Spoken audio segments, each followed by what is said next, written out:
So everybody, I wasn't speaking. Okay, so hey everybody. The topic today is, do I hate African Americans? Are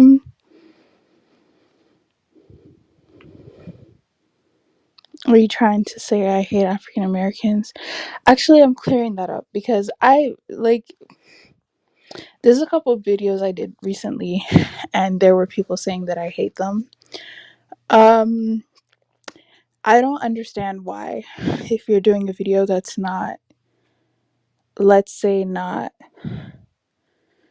bigging them up, that automatically means hate. Like, African Americans get the whole world bigging them up. So it's like, I've never said anything bad about them, but I'm not going to let you, at the same time, I'm not going to let you glory shame other people's accomplishments. Like, I'll give you guys an example. What happened in South Africa was South Africans fought for South Africa. You know, you'll have other blacks from across the world say, oh, we helped too. You didn't die for South Africa. So your contributions for South Africa are kind of minimal, to be quite honest. I mean, it's great that you helped out, but I mean, you didn't do that much. Like, let's be honest here, you didn't. So it's like, I don't understand why other people can't just be proud of their own accomplishments without someone else saying, "Oh, well, we helped you too. We helped you too." You helped yourselves. You helped yourselves. I mean, other nations also help South Africa. If we're gonna go there, Cuba, Russia, they also help South Africa. You don't really hear those people coming on here and saying that, oh, well, yeah, we help South Africa. You don't hear them say that. But there's certain groups of people that always want to claim that they helped Ethiopia. You have people still to this day saying, oh, we helped Ethiopia. Like, okay. And I mean, a couple hundred people helping Ethiopia, I'm not going to say is something that, I mean, I'm not going to say it's something that you should really talk about as if it's that much big of a deal. Like, it really isn't, to be honest, in the grand scheme of things. When we're talking about diaspora relations, there's, see, this is the thing, right? When especially when they go like, oh, we made it so that you guys could come to America, it's like, um I thought the American government was white. So what do you mean by you fought for Africans to get there? I never actually understood that talking point at all. Like, I get that you fought for equality for everybody, much appreciated, but don't sit there and be like, oh, we fought for Africans to come here. Like, no, you didn't. No, you didn't. No, you didn't. Like, that talking point gets me so upset because it's so inaccurate. It's like, yeah, really, no black person was the government of America, but somehow they fought for Africans to get to America. Okay, cool. It's like, you hear these things and you're just like, okay, if you're talking about unity and helping now, I'll 100% agree with you. But if you're talking about, oh, we were always doing that, like, no, we weren't. So I don't know why that talking point needs to be, like, what is the whole point of using that talking point? And then when you go against it and you're like, I have pride in my own people, I have faith in my own people, then they want to call you divisive. But it's like, I don't see. And I guess this brings on the other talking point of the global black community. I don't see a global black community. I'm sorry. I just see black people doing their own thing right now. I don't see this kumbaya global black community that people are talking about. So until I see that, then I'm not going to really, I'm not really gonna, like, what has the global black community done for the global black community? Like, let's be honest here. What have they done for black people?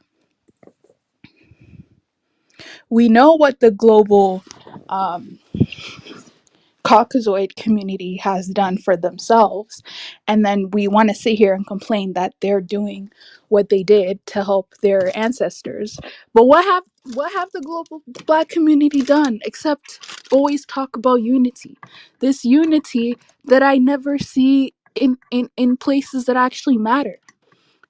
Not unity as in I love you, because I trust me, if you're Black, of course I love you.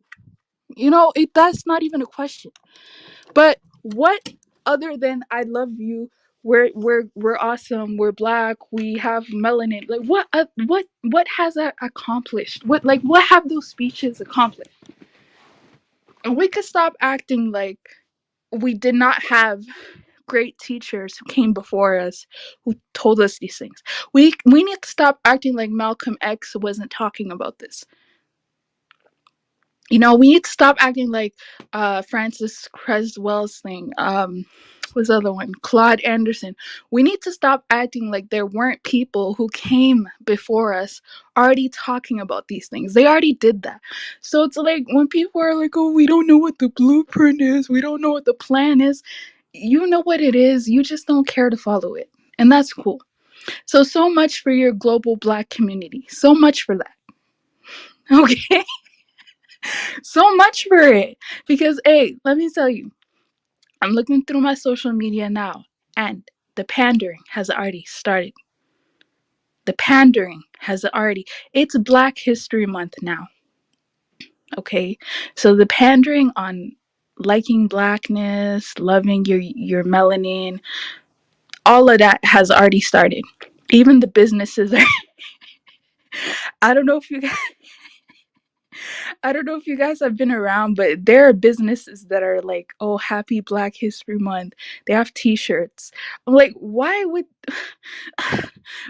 businesses that are not owned by Black people have happy Black History Month T-shirts? This is a joke. this is a, this is a joke. This is an actual joke. So I don't even want to hear, like, at this point, if I really don't see what's going on, if I don't really see what's happening, if I really don't see the plan, then please just stop talking about it, because I'm getting tired. I'm getting tired of all these speeches. I'm getting tired of we must do this. Now, granted, I'm not gonna say that there aren't people that are doing things. I'm not gonna sit here and say that, because I have, and I do, and I did talk to people who are doing things about this. But I'm just saying, I think the loudest ones are the ones that are actually not doing anything. And to me, that's the saddest part. It's like the ones that are always talking about unity 24/7. Like, what are they doing?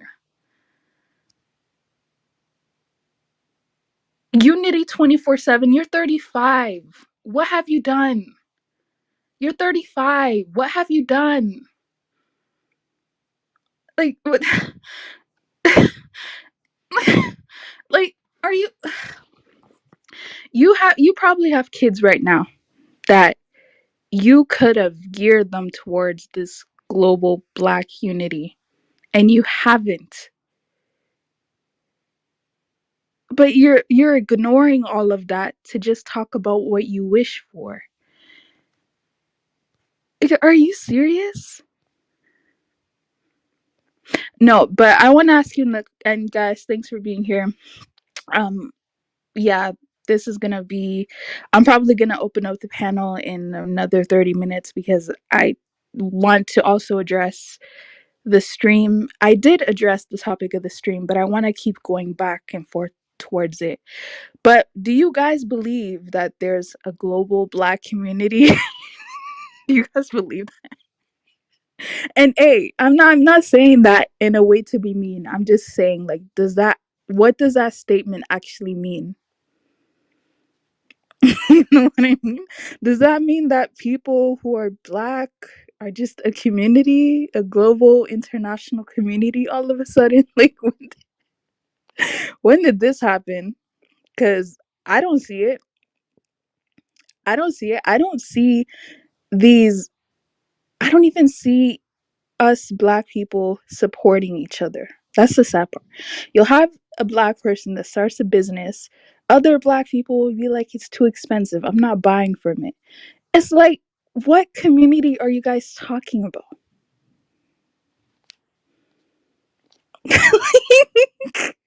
So, skin color is only important when we want to feel good. But when it comes to economic stability, when it comes to, let's say, taking this to the next economic financial level, that's not important. Like, to me, that's a. I'm sorry. I'm sorry. Whenever I hear that, it just makes me laugh. You know. Um. Okay. So King Genocide is saying yes, but we not united. So there was a global black community. Sugar Apple is saying no, and then African Caribbean District Talk says no. Afro hair and darker skin doesn't make us the same word community. Thank you very much, and I'm gonna yeah, happy black, sure, happy Black history. I'm gonna touch up on that, right? Listen. You can be prideful in your skin color, in your hair texture. Absolutely nothing wrong with that. But I guess if you asked me 2 years ago, are we all the same because we are black? I would have said yes. Now 2 years later, no, we're not all the same. And that's completely fine. We can still get together, we can still get along, but we don't have to erase each other's, let's say, cultural significances, right? We don't have to erase each other's identities. We don't have to erase what our ancestors did for us. What my ancestor did for me is very specific to maybe what your ancestors did to you. Therefore, for me to just say that I'm the same as you is not correct. Like, okay, phenotypically, we're similar. Right. Culturally, we're completely different. We're not the same. Like, we're okay. Let me give another example, because when I say we're not the same, I know that hurts some people's feelings. Let me give you a very specific example, right? I'll make it more specific to me. Ghanaians and Nigerians. To a lot of you guys, Ghanaians and Nigerians are similar. I would understand why. But Ghanaians and Nigerians are not the same. So if I can literally say I'm not the same as a Nigerian, how am I going to be the same as somebody else who's not even in the continent? You know what I mean? Like, and same with them. How are they going to say that they're the exact same as me when we we speak different languages, we eat different foods, we have different music that we listen to. We literally have different histories. Our nations went through two complete different time points, changes. You know, I would say the average diaspora probably never experienced a civil war. That's good. There's nothing wrong with that. But if you've never experienced a civil war, you probably do not understand the scarcity mindset that some people have as an effect of that. You don't understand it. So then how can we be the same? How? What's with this whole we're all this? I don't even consider myself the same as other people on the continent. I'm different to them. So how would I be the same as you? Yes, we share similarities. Why? Well, we share similarities because, yes, we have similar origins. But if we look at the past 200, 300 years, a lot has changed. Okay. That's just the facts. A lot has changed. We've gone through a lot. Our nations, our country, our people, our mentality is even different. Our mentality is completely different. And this is an example of when people say Africans will come over here and they'll take any little pay. Yeah, because they'll take any little pay because they're not just thinking about here, they're also thinking about back home. They're thinking about sending money to their family. If you do the conversion, the $11 that you're getting over here is actually a lot of money back home. So yes, an African will take that job that you're not going to take. Those are different experiences. It's not the same. It's not the same thing. It's not at all. And I feel like at this point, if people still want to go with the we're all the same, like nothing's different, we're all the same, nothing's different. If we want to keep going by that lie, I think it's just going to cause us a lot of problems. There's nothing wrong with being proud of who you are. There's nothing wrong with being your culture. That's why, and let me explain something, because there was this West African that got mad at me because she's like, I'm pandering to other people. No, this is the difference. In the context of America, I have no problem saying that ADOS are Americans. I have no problem with saying that you know, they are very foundational to American culture. They're definitely more foundational than you as an immigrant. You're not the same as them. I'm sorry. Like you could have told me your family got there 20 years ago. I'm still going to say, okay, so where does your family come from in Africa? That's what I'm going to say because I don't buy this whole thing. I just don't buy it. You could admire someone else and not think that you're them. You know what I mean? Or think that you're the exact same as them. You're not. Like, look at your last name. It's different. You know? Like, what's wrong with. See, this is why when some Africans specifically act like, okay, they act like you're being mean to them by telling them that they're not the same as someone else in that country. It's like, why would you want. Are you not proud of your people? Are you not proud of your country? You must not be. There's no way you're proud of your country, but then you're saying you're the same as someone else. That's self-hate. And to be quite frank, I don't think I would. Me personally, I would not want to unite with somebody who hates themselves. I personally would not want to. Okay? Like, no, no, no, no, no, no, no. You have issues. You need to deal with that. I don't want to unite with you. Seriously. Because to me, it's like, if you could turn your back on your own people, you could turn back on your own nation, not never represent your own nation, what can you do for somebody else? Like, you're useless. I'm sorry. You're embarrassing. Anyways,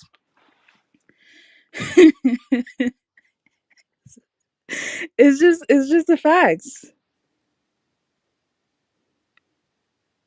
Oh, let's be honest, you gotta be here at least 200-300. Okay, Zulu FBA, right? Zulu FBA. Let me tell you something. I have no issue with any black people in the world. I love all black people in the world. To just make things clear. But Zulu FBA, when we want to sit here and talk about, we all went through the same experiences, like, no, we didn't.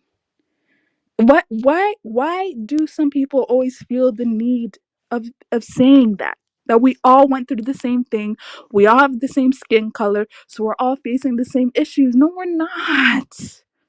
We are definitely not. We're not. And I think that there's nothing wrong with saying that your your group of people, like people who you're related to, let's say your country people even, I don't see anything wrong with saying that they're the ones who understand me the most, so they're the ones that I'm going to gravitate toward the most. I don't think that's even a bad thing either. I don't. Some people will look at that and be like, you're separationalist. Well, I mean, why would I I mean, why would I abandon my own people for someone else? Why would I abandon the connections that I have with someone else? Historically, even. Like, there's nothing wrong with maybe just gravitating towards that over something else. I don't see why that would need to be hurtful. Like when I see the Caribbeans, right? Um, the a lot of the Caribbeans I see here are Saint Lucians, Grenadans, Jamaicans, and Trinis, right? When I see them having their carnival festivals, when I see them doing all of that, like their soca and just having those events, I'm happy for them because they're reconnecting with something that's so dear and special and important to their cultural integrity. I support it. I don't see that as, oh well, they're not trying to be like they're not trying to integrate with other black people. It's fine. Like, it's just let people hold on to things that are important and dear to them. You know, you know very well you do not appreciate soca music, right? So why are you now here talking about, oh well, Trinis are being so separationalist with their soca parties? You don't even appreciate that music. Like, stop being beg, okay? Stop being beg. It's beg behavior. It's beg. And let's even do this whole thing. Do you guys think that if you marry into an let's say a culture of another black person who's not ethnically the same as you, like, do you become that culture? No, I'm kind of confused on that. Cuz that let's say that a Nigerian and Jamaican get married. Does that make that Nigerian automatically Jamaican?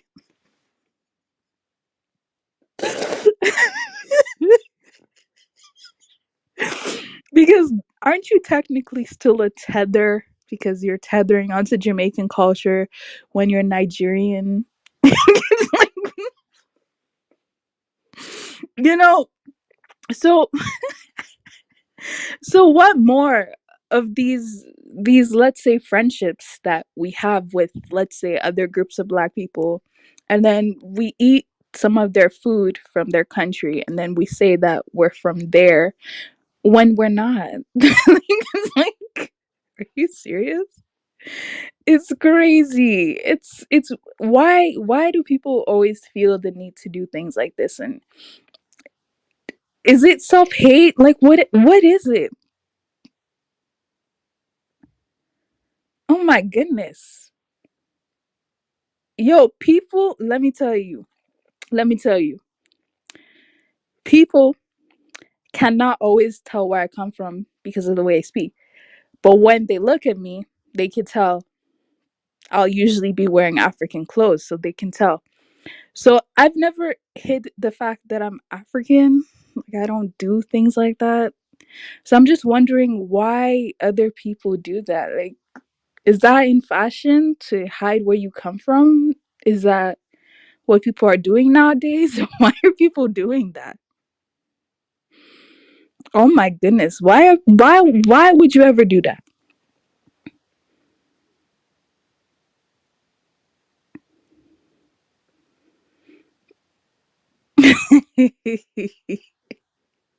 Anyways, yes. Okay. Okay. Yes. There's nothing wrong with admiring someone else's culture. There's nothing wrong with eating their food. There's nothing wrong with wearing their clothes, listening to their music. But I feel like you should always be true to who you are, to who your people are, you know? Because I don't even like that talking point when people say, oh, well, when you guys go outside, all they see is black skin. They all see you as the same. Like, I don't care what we're not the same though. They can see me as the same. Yeah, I could look at maybe an Italian or someone who's Greek, Greek, and they look the same to me, but they're not the same either. So what are they trying to say when they say that? Oh, we all look the same. Hmm. That doesn't mean, I don't think that means as much as people want to give light to it. You looking the same, I'll be honest with you. In the past, that whole we all look the same thing, that to me meant okay, we all look the same, therefore we all have the same mentality, we all have the same mindset, we all have the same goals. After really just paying attention to what things are going on, we don't. It's just evident that we don't have all the same goals, we don't have the same mindset, we don't have the same all of this. Now, yes, you do have fringe groups of people who, in spite of that, want to work together and come together on a certain goal. Yes, you do have that, but I don't believe that's the majority of people. Like, the majority of people are not worried about that. And should they be forced to worry about that? I think is the other question. If they simply do not care, then they have every right to not care. That's fine as well. Like, why you gotta force everybody to be on one agenda? You know, why you gotta force everybody to say that they love each other? You know, the funniest part to me was there was a live stream, and then there was someone who came in and said, "Oh, look at the look at the pink people. Okay, look at them. They all can come together. They have a plan. They all have a goal." I'm like, those were a couple of countries in Europe. I mean, that wasn't all of Europe who had that goal. That was just a couple of countries. Um, they don't see eye to eye either. So I don't know what the whole point is. I mean, I don't I don't really buy that. Oh, all of a sudden, because they're all the same skin tone or similar skin tones, they all look out for each other and they all love each other. Yeah, I don't buy that. I don't buy that. That's why I feel less bad about it not happening on this side, because I see it on that side and I'm like, now, do am I saying that we should not come together? Am I saying that we should not be stronger and build ourselves? Absolutely not. But what I'm saying is, I feel like if we individually have not figured it out, especially as our own nation states, as our own regional blocks, if we have individually not figured it out, then collectively, how are we supposed to figure it out when individually we haven't gone past that? You know, there are so many internal problems in a lot of these countries that are just being failed to be addressed. But then the first thing that they want to talk about is unity. When it's like, can two sick people unite? Like, do they not have to get a little bit better before they unite? Well, let's just forget that the fact that they're sick and they need to go to the hospital, they need help, they need to change their diet. Let's forget about all of that and just force this.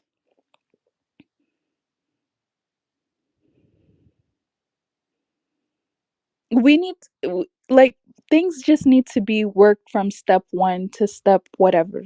You know, it's that's just what it is. And it's like, man, it's just sad, man. It can be depressing sometimes because you're just kind of like, what's the whole point of this?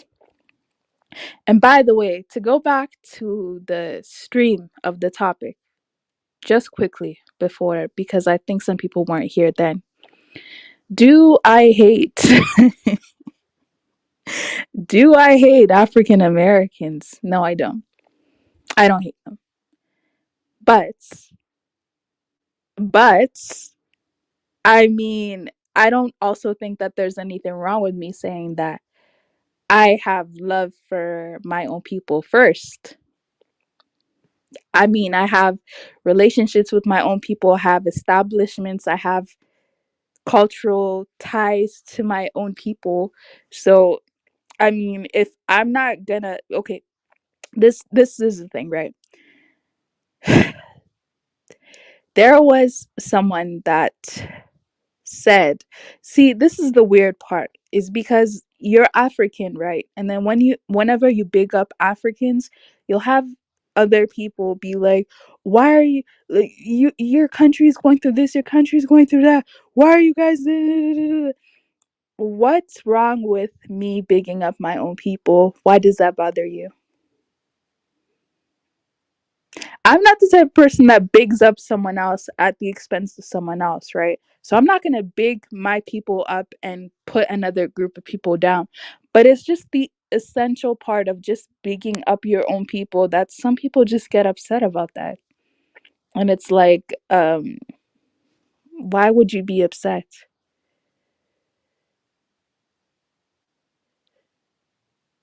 I mean, to me, it's kind of crazy how whoever this applies to, by the way, I'm only speaking to the people who got offended. So if you didn't get offended, this doesn't apply to you. To me, it's crazy how your group of people are, I guess, the most hyper visible in the world. Everybody knows who your group of people are. So when the attention is taken off of you, then you feel like like something is wrong, and that's not the case. I mean, you have the whole America media that gives you attention. It's been giving you attention for hundreds of years. Okay, that was stupid. Well, okay, actually, yes, because media is not only TV. So yes, it's been giving you attention for hundreds of years, and now all of a sudden, somebody else wants to big up their own group of people, say that they're awesome, say that they're amazing, and that hurts your feelings. Why would it hurt your feelings? Because this is the thing, right? I'm all for they should, like, the Africans that get over there should not act like you. I'm 100% about that. I've always been about that because I think that's kind of weird. But I mean, if there are, let's say, African associations, African groups in certain schools, why would that make someone else mad that they're African groups? Like, so where would you want them to go? Especially if these African association groups, technically a lot of these schools are funded by the public, right? So technically there should be no problem because it's not like it's only you that's funding it. It's the system, the government that's funding these groups.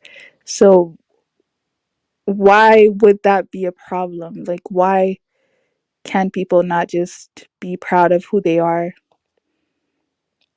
You know, it's like on one hand, people get backlash when they try to act like someone else, but then on the other hand, when they want to separate and do their own thing, then it's seen as separationalist. So what are people actually supposed to do?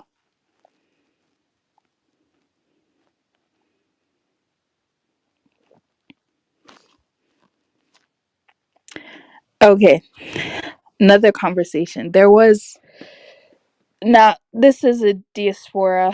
This is not in, let's say, the United States, but it's in the Americas. And there was this diaspora talking about, oh, um oh, Afro beats is becoming a problem, we don't like it, we don't do this, we don't do that, like what? And it's like, okay, if your people are gravitating towards Afro beats, that is not the Nigerians problems, that is, you need to fix your music industry. You know, you need to make better music.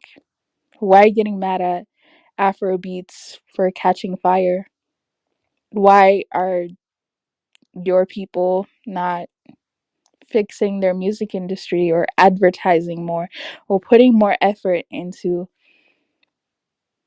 their craft?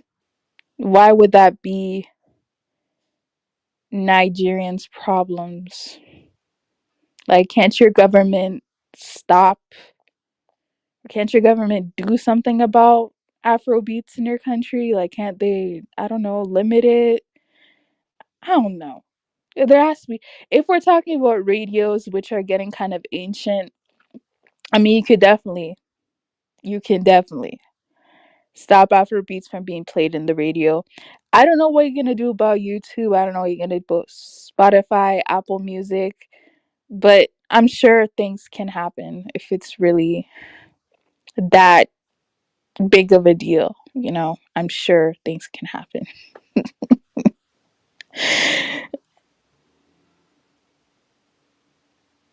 Oh, yeah, it's they just oh my god, they just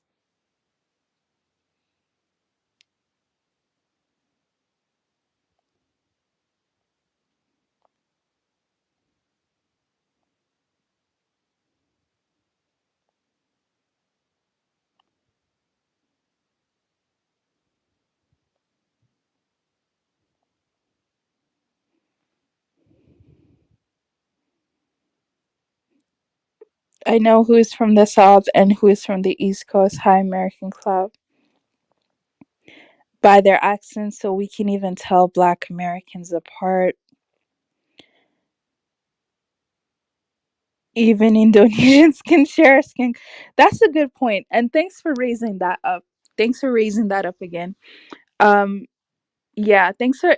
I feel like these are the type of conversations that maybe someone like Tunaija really needs to come and explain why all darker skinned people are the same and why they should all work together collectively in one goal. You know, the argument is going to be all darker skinned people are at the bottom, right?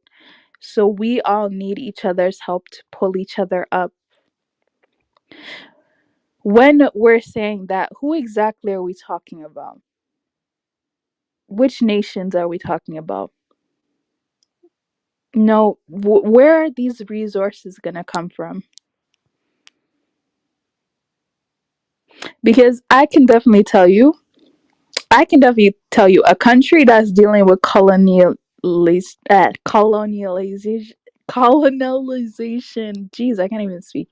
Colonization. A country that's dealing with that. Um, they have so many issues to deal with internally before even worrying about global organizations, global movement.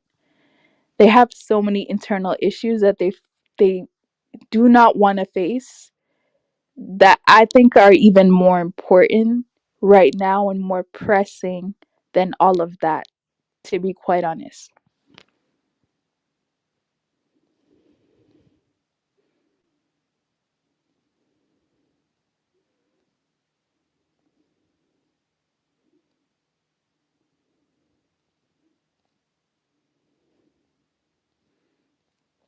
Okay, so I'll open the panel up in about 2 minutes if anyone has anything to add. But before, I'll just go ahead and read some of your guys' comments. Hi, Golden Heart. Hi, JB Jones. Hi, African Caribbean Diaspora. Hi, XDMC King Genocide. Sugar Apple 268. Hi, Bertha. Okay. So this is the thing, right? This is the thing. And I think this is one of the problems, right?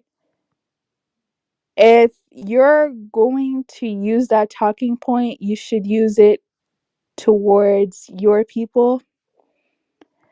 You should use it towards the nations that applies to, because you can't expect somebody who didn't have to go through that and who didn't go through that to understand. Like, you can't expect people who didn't go through the same experiences to have the same mindset. Ultimately, you just can't. So this is the thing. This is the problem now. Who's going to who's going to give in? I guess. Like who's going to do that? Because if you're telling me I have to see things from your perspective and I don't, how can we move forward? Because I'll say that I'm pretty open-minded. I think I am, at least. But if we're talking about the average African, this is not the, you're going to lose them completely. Okay? You're going to lose them completely. Yeah, you are. But yeah, yes, come in and explain. We are the same whether oh man, what are we the same in? Hi Barkhan. Hi Zulu FBA. Okay, so people are saying we are the same. Is are you trolling right now? Is this a joke?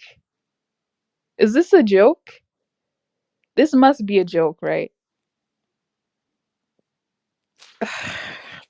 Anyways, we'll talk about it. We are African Americans. Don't call us that. What are you? Black Americans? Listen, I don't know. The term changes all the time. I have no idea. Is it Black Americans? Jama, Kushites, Bantus, Nilots, all black are not united on the continent. FBA has one. Yeah, I agree. You know what's interesting, right? When people keep talking about unity, when people keep talking about coming together, it's like, do you guys not see what's going on the continent? Do you guys not see that there are countries with people who look very similar to each other still trying to separate? They can't even get along. But I'm here supposed to think that everyone in the whole world is supposed to get along. All black people around the whole world are supposed to get along. But you can look at one country and people have been fighting for centuries.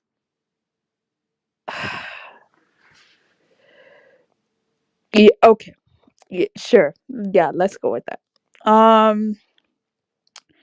So hi American Cloud, hi FBA. I think I already said hi to you. There's no benefit for there's no benefit for sorry, there's no benefit for Black Americans to unite with continental Africans. Man, do you guys agree with this statement? I mean,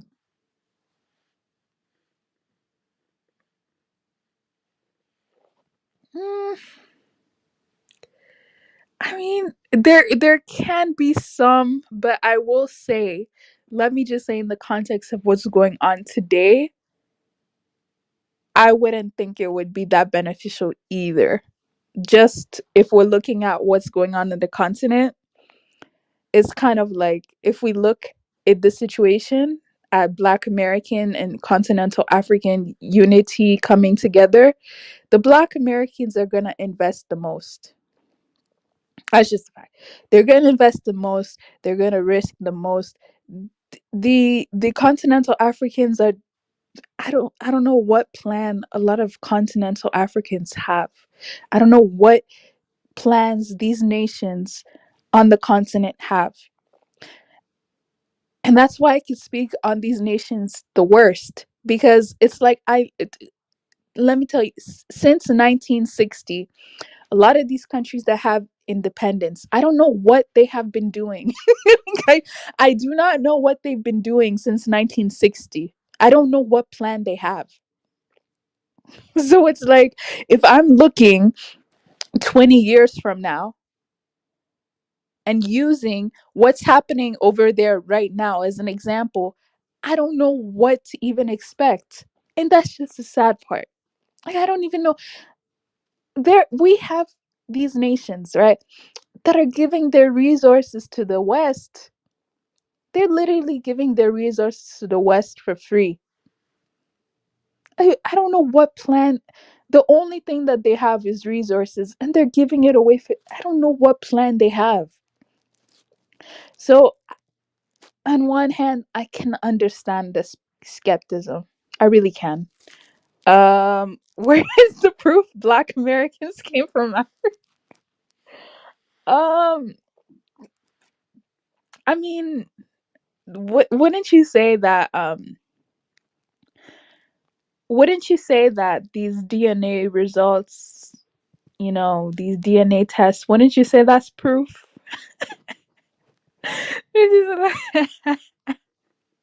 Now, if your argument is they didn't only come from Africa because they are in the new world and they have different mixes in them, I can 100% agree with that. But to say that they didn't come from Africa at all, listen, I'm not saying that they have to say that they came from Africa so that Africans can be like, "Oh, we accomplished that too." Absolutely not. Okay? We've been separated for a very long time. We're a different group of people, right? There's nothing wrong with admitting that. But I mean, to say that they didn't come from Africa, I mean, I think they did. I think there's enough evidence and proof. There's enough evidence and proof to prove that they did come from Africa or that they originated from Africa. But technically, yes, they have African origins, but are they actually African? I don't think so. And now if they want to go back to Africa, integrate and I guess become African, they can do that. But if I look at any diaspora culture, I can distinctly tell that it's not the same as my culture. Like I can definitely tell, even just by the things that we eat, it's not the same. It's not.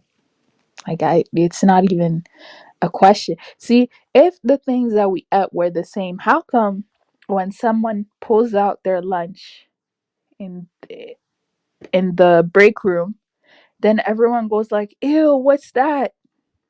If we ate the same food, there would be no surprise on what this is. But we don't. Therefore, we're not the same. Anyways, High Trap Rebel, people base Black Americans coming from, oh, okay, and out of Africa theory. I mean, this is gonna. So okay, so where do Black Americans come from then? I'm kind of confused on that. If they don't come from Africa, right? If they don't originate from Africa, which would support a lot of the rhetoric that everyone is talking about, then where did they come from? Where did they come from? Oh my goodness. Anyways, yeah, Genesis Radio, what's going on? Yes, it is a serious thing. People will people will defend their honor. People will eliminate people over culture. So it's a very big deal. And that's why I'm like, just be proud of who you are, be proud, be proud of your people, be proud of your language, be proud of your food, be proud of your music. See, this is why when there are Africans, some of them, that want to, it's like they want to, it's like they get to some, no offense to Africans who live in New York, right? No offense at all. But some Africans who get to New York, it's like they throw on a New York hat, they start saying New York slang, and it's like, They want to, they want to, it's like they want to appear to be African American. It's like you're not African American because you can speak the slang. No, you're not. Be proud of your culture. Culture is so important. Technically, I would say that's someone else's culture. And people will say, okay, well, it's pop culture, so it's global. Everyone can adopt to it now. I feel like it's very important to understand that I see music as a cultural language, a display of your cultural efforts. So I can look at a genre and be like, maybe today I won't understand. But if I look at who created that genre, if I look at the pioneers of that music genre, I can deeply better understand the significance to their culture. So to me, don't sit here and tell me that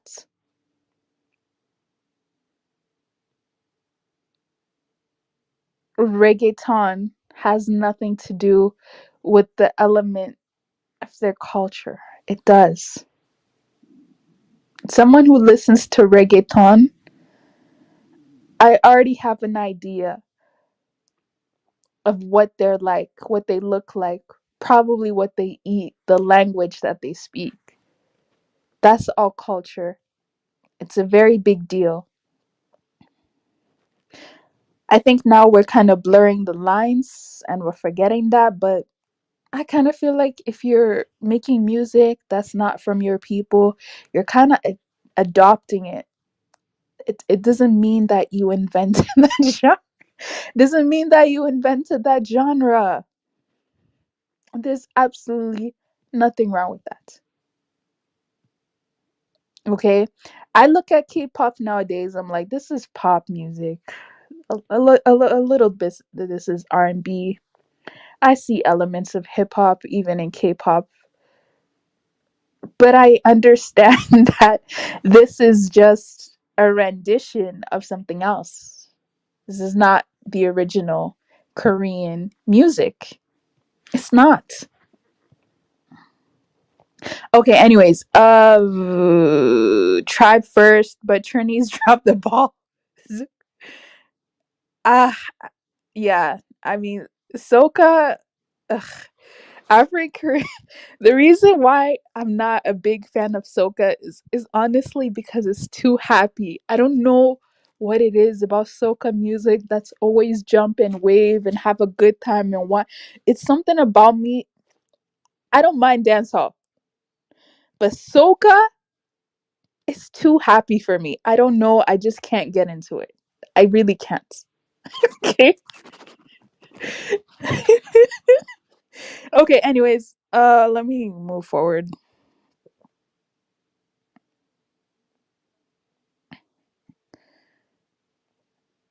Um. Hi Antebellum, hi American Cloud, Trap Rebel, hi God of Jacob.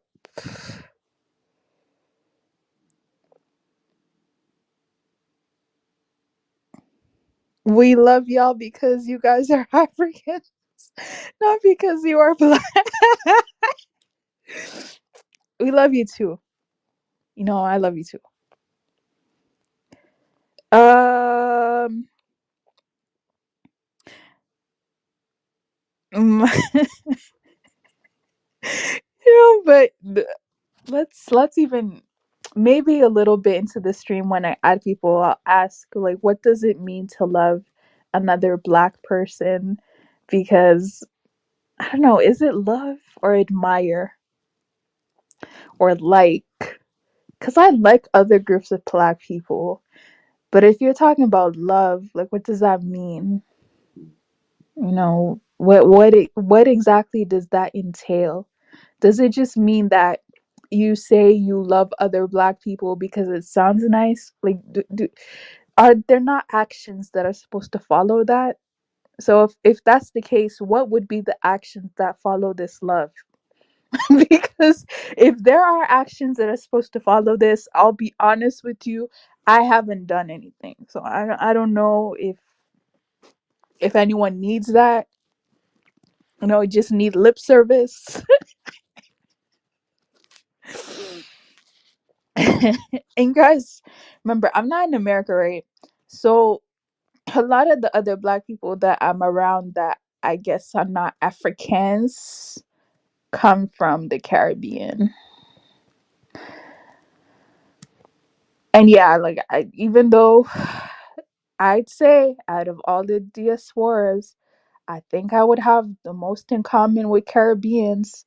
I still see them as different and they see me as different as well. Like we when we would go home, okay? When I would go home, I would go home and eat jollof or maybe fufu. They would go home and eat oxtail, rice and peas, okay? They would go home and eat brown or brown, what is it? Stewed chicken, curry goats. We would go home and eat different things. So we were the same for like 2 seconds.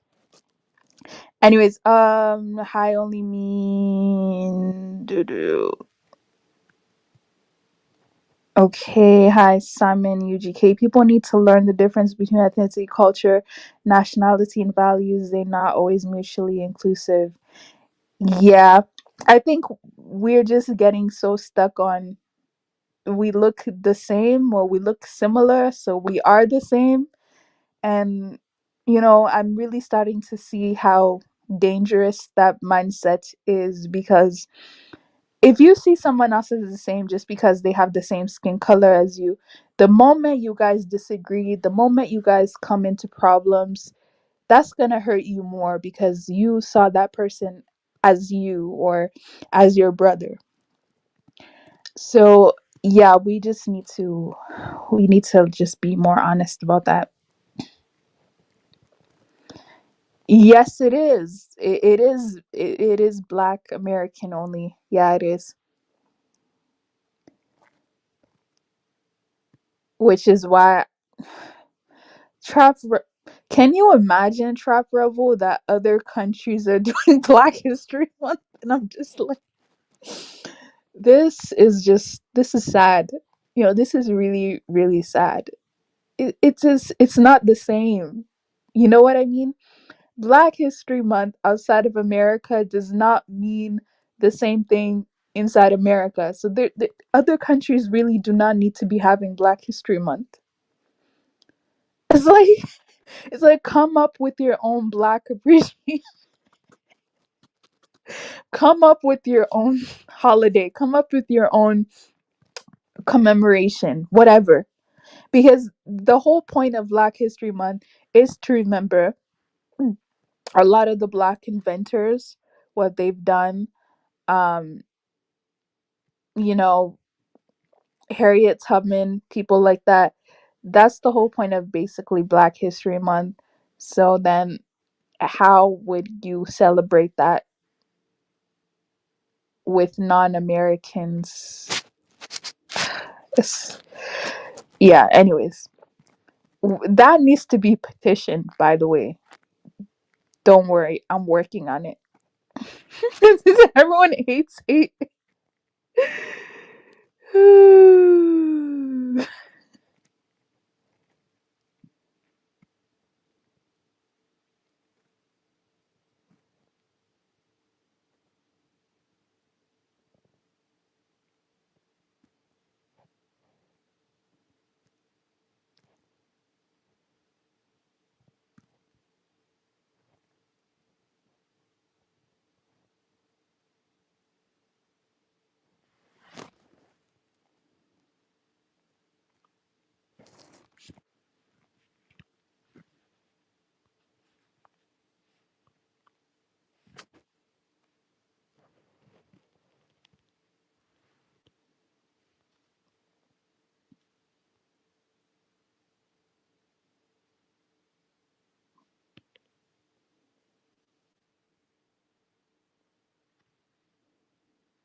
There is no global anything.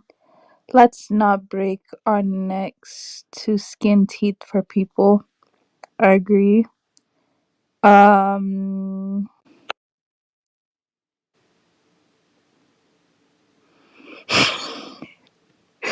oh my god. Is anyone gonna react to this? As Africans don't cosplay Black American or Jamaicans for that matter. Nobody would know that. It's true. I mean, I think Africans are being known now in their own lights. Now I think things have changed.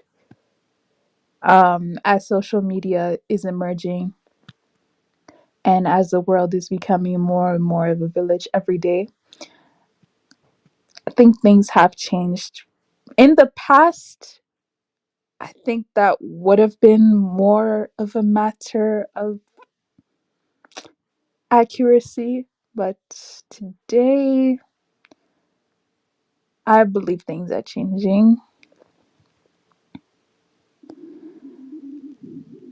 Okay, and thanks to JB Jones saying exactly hip hop music is trash now after but there's an argument in here basically saying that Afrobeats isn't as big of a deal as it is. I stopped paying attention to Afrobeats to be quite honest, so I'm not sure. But I will say I do hear it a lot in public now.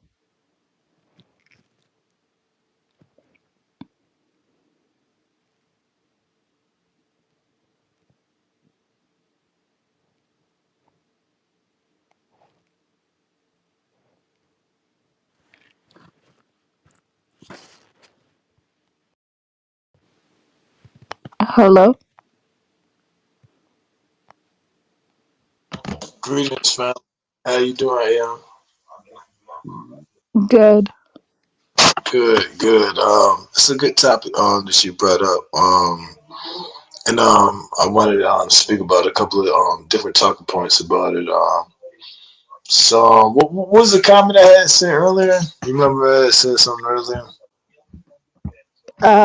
You said something slavery, something about Oh slavery. yeah. Okay. About the black community, right? Are we a black community?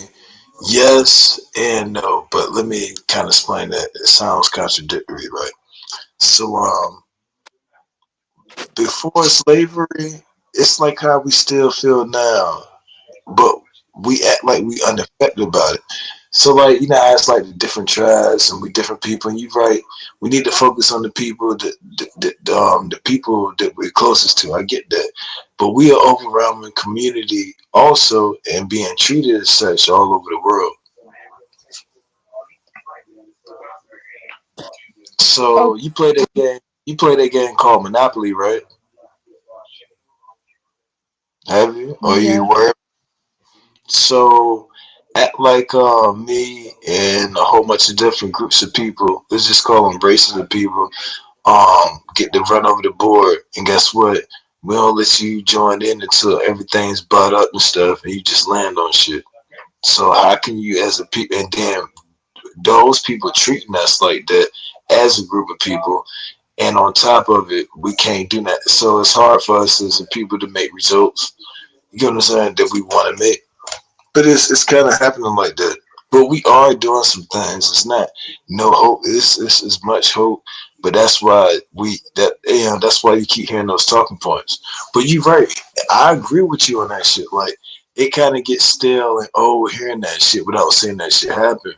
But we got to keep bouncing off these ideas until we come up with things that we can manifest to make it happen. You feel Okay. Thanks to Solomon Eden for the $2. The Caribbean King. Um, Vinci King, I should say. Vinci. Okay. But okay. The question still is not answered though. The question I had is there an international global black community? Is there? Because Yeah, the black yeah, we, community we, you're we talking creating it right about is now. only in America. That's the No, no, we creating it right now. Our culture reigns supreme. That's why you get Afro. Look, everybody loves that shit. You know what I'm saying? But at the same time, it's disorganized. It doesn't have a leader. It's a baby. It's an infant. You know what I'm saying? It just got born and it's starting to grow up from. Yeah, good. Hey, that what's up, African Mayo? This is your favorite okay. Okada. It's Carl Genesis, your favorite Okada. You know? Okada Pride, Okada's ruling the world. You know. Now I'm like, this is what I want to say about this, right? I think the problem is over like the last 10 years, right? Because Africans have taken and filled a vacuum as far as like the internet. You know, Africans, I think, to me, politically, use the internet more than African Americans culturally and stuff like that. You know, there's a whole segments of Black America the world doesn't even see because it's not online. You know, most people what they see is gender wars. They see these goofy ass Pan Africanists, these goofy ass FBA AOS. You know, they flood it because they don't exist in real life. You know, most black people in America don't give a shit about Pan Africanism or Africa. That, You that's know, Cali. That's Cali yes, Genesis. it's not. Hey, salute to you, Yeah, sir. Hey, right. FBA. They Most don't most get to people. see. They don't get to see. They don't get to see our real community. See that entertainment They don't bullshit. get to see the real Black America. Let me see this. Between the rappers, the entertainers, all that, none of that shit. The Black America sits back like a spectacle. This is what we are, and people are sitting there, Black America. Like, none of this shit represents Black America. There's a huge Black America that's thriving, doing their things, everything like that, and none of this stuff even matters. It's been like that since slavery. There's black people, right, and there's what the world sees thinks we are. It's two different things, you know. The majority of black people in America just getting along, doing what they have to do, paying their bills, minding their business, sending their kids to college, doing normal things like everybody else, right? Not caring about this. The people who are active in the Pan African world, the black world, the conscious world, and everything are in a small minority. You know, Africans take whatever these people say as gospel truth, and they get triggered by these ADOS, FBA people. You know, they do not represent Black America. You know, they do not represent. They make some good points. ADOS, FBA makes some good. They try to steal legitimate talking points, but it's not that serious in Black America. Nobody walks around talking about I'm ADOS, FBA. I hate these Black immigrants. You know, the Black immigrants, you know, because they have a they don't have the media or they don't have the history like we do in Black. They don't have an almanac. They don't have encyclopedia. They don't have their history is not developed like Black America, so they don't have a voice. So they all they got is social media, right? So when you see Black Africans on social media, right, that's really all they have. You can't go into the African library and discover this, that, and the other thing. What you see is what you got on the surface. But Black America is not like that. You know, if you really want to know Black America, you got to pull out some history books. You know, you got to go to the African American Historical Museum. You got to go to these places, and then you get an idea of who we are. You know, but the social media and everything like that, all you're gonna get is the Pan Africanists, the Hebrew Israelites, all these other people and everything that don't represent Black, the ADOS, FBA that don't represent anything in Black America. You know, so that's what we're talking about. There.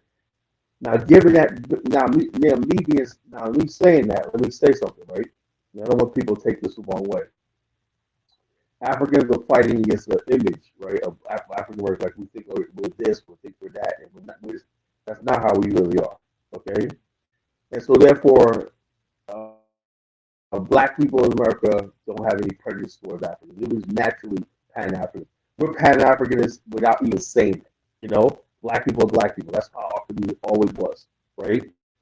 And so therefore, when you see Afrobeats coming up, we're like, man, that's a new form of music. I'm feeling this. I like this. You know, I like that. I feel this and everything. But here comes Africans, right? This is their time to shine. This is time to go against a straw man that doesn't even exist. Africans is gonna take over hip hop. Africans gonna take over, and we're like, where's all this coming from? We just thought this was just another black music that we can embrace. And we're proud to you, you know. But Africans like, oh, Africans want African Americans are jealous that Africans taking over. And I get that.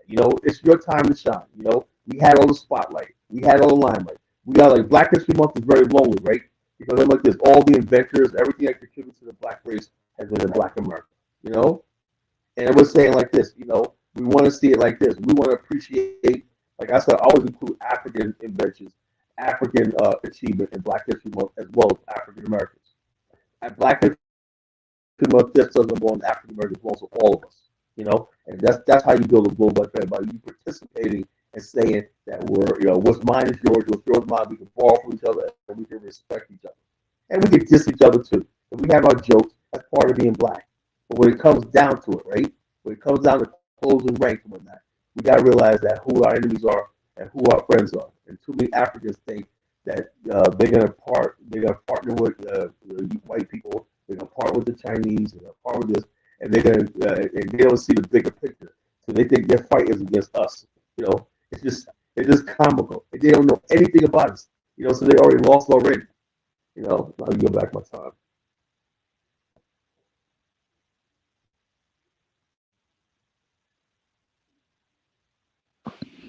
Oh, mm, and okay. Think someone dropped. So we can go ahead to GOJ. Yeah, salute, salute. Can you hear me? Yes. Oh yeah, just to kind of piggyback on some of the stuff he was kind of saying. Like if we really keep it a buck, Afrobeat is cool, but it's really not taking off like people think. Over there, it's got it's pretty much regional in my opinion. You get what I'm saying? It is what it is. To me, it's just this era's version of disco. You know what I'm saying? Something hot out there for a minute, even if you want to call it hot. You get what I'm saying? As far as FBA, ADOS, and all this old stuff, it is a part of Black American rhetoric right now. It is what it is. People might not like it, but it's out there. And you know how I know? Because people talk about it all the time. So it has took root in Black America, you know, today. So it is what it is. You get what I'm saying? So this whole Brother, this do you whole think it's just hold on, online, brother. I or do did you not think cut you off. it's This is online? you got the Okay, no mic. Go problem. ahead. Go ahead. No, I was going to ask Yeah. you before you go on with that. Let me ask you a question. Do you think it's online? Because I have not heard this in the mainstream media or the street. It's just mostly online. It's really, you're right, it is growing. It's reacting to the anti-Black American bashing. That's just meeting with energies. That's what I think. Sorry. Yeah, and I push back against it's an only online thing, right? The world is online now. Hell, people can't do anything without their phones these days. So if it's going to be online, it's in the right spot. Actually, it's where it needs to be at. You understand? So this narrative I hear, oh, it's only online. Half the goddamn earth is online. Whether you're at work, some people online while they driving. They shouldn't be, but the earth is online right now. So when people say, it's an online thing, you should want it to be the other way. You get what I'm saying? Because online is where everybody is at. But getting back to what I was saying, this whole, you know, people keep saying, it's divisive, us being black. My whole thing is, why is it so important that Black Americans identify as Africans? Why is it so important? No other group is browbeaten about being African. Brazilian. I agree with that. Nobody else is browbeaten about being African. And of the diaspora, we are one of the smallest group, yet we are asked to play the mule for all black is black all the time. We are constantly forced to be the mule for all black is black. And at times we are forced to attribute all of our accomplishments, achievements, innovations, creations back to the continent. I talk to some people, well, where did you come from? They want to stake or put a stake in our shit. You get what I'm saying? So you can't divide that which was never united. So I'm not buying this. Black tells us how we look, it doesn't tell us who we are. And I believe Black Americans have earned the right to relabel ourselves and reposition our lineage start date if we want to. That's just the bottom line. Bro, Y'all bro, got may I ask a question, please? go ahead. Do you see Respectfully. the global? Do you see? Yeah, My question is, with all due respect, And I get your point, but how do we as African Americans, because I'm African American too, I'm a descendant of United States slaves. My question is, how do we win the global race war if we don't unify with our race globally? Exactly. And that, and that is the problem. You keep thinking we are a global race. We are not, man. And if you want to No, the start, world is global, whether we like it or not. Brother, The how are we not Chinese a are here global now race? trying to take over. we Well, are. brother, let me have the The dialogue Chinese with are him. everywhere. Everybody else How, knows how are why we is the not a black man in global race? America.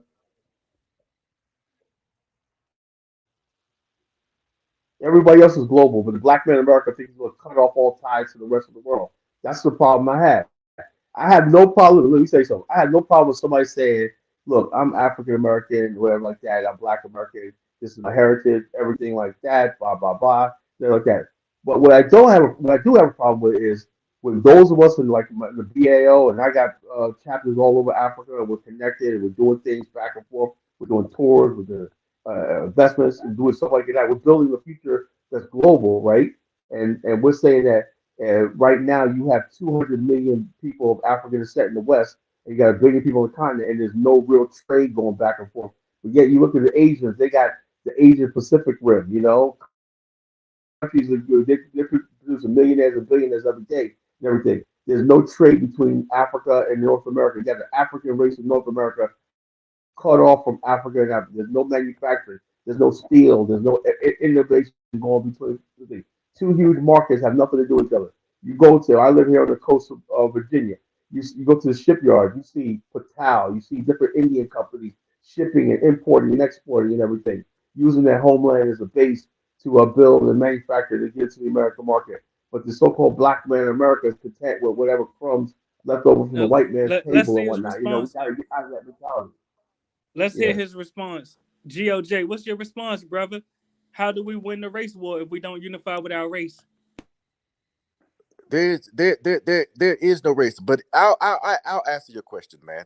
You can't sell me on a global race. You can't sell me on that narrative because there's 54 countries on that continent, and nobody is trying to be what you are trying to And that's why we are sell to this. colonized today, Hold brother. on. That's not Don't you true. realize that? Nobody is That's not true. nobody. I got We're connections in colonized Angola, Y'all today got the because Zambia, lack of Liberia, unity.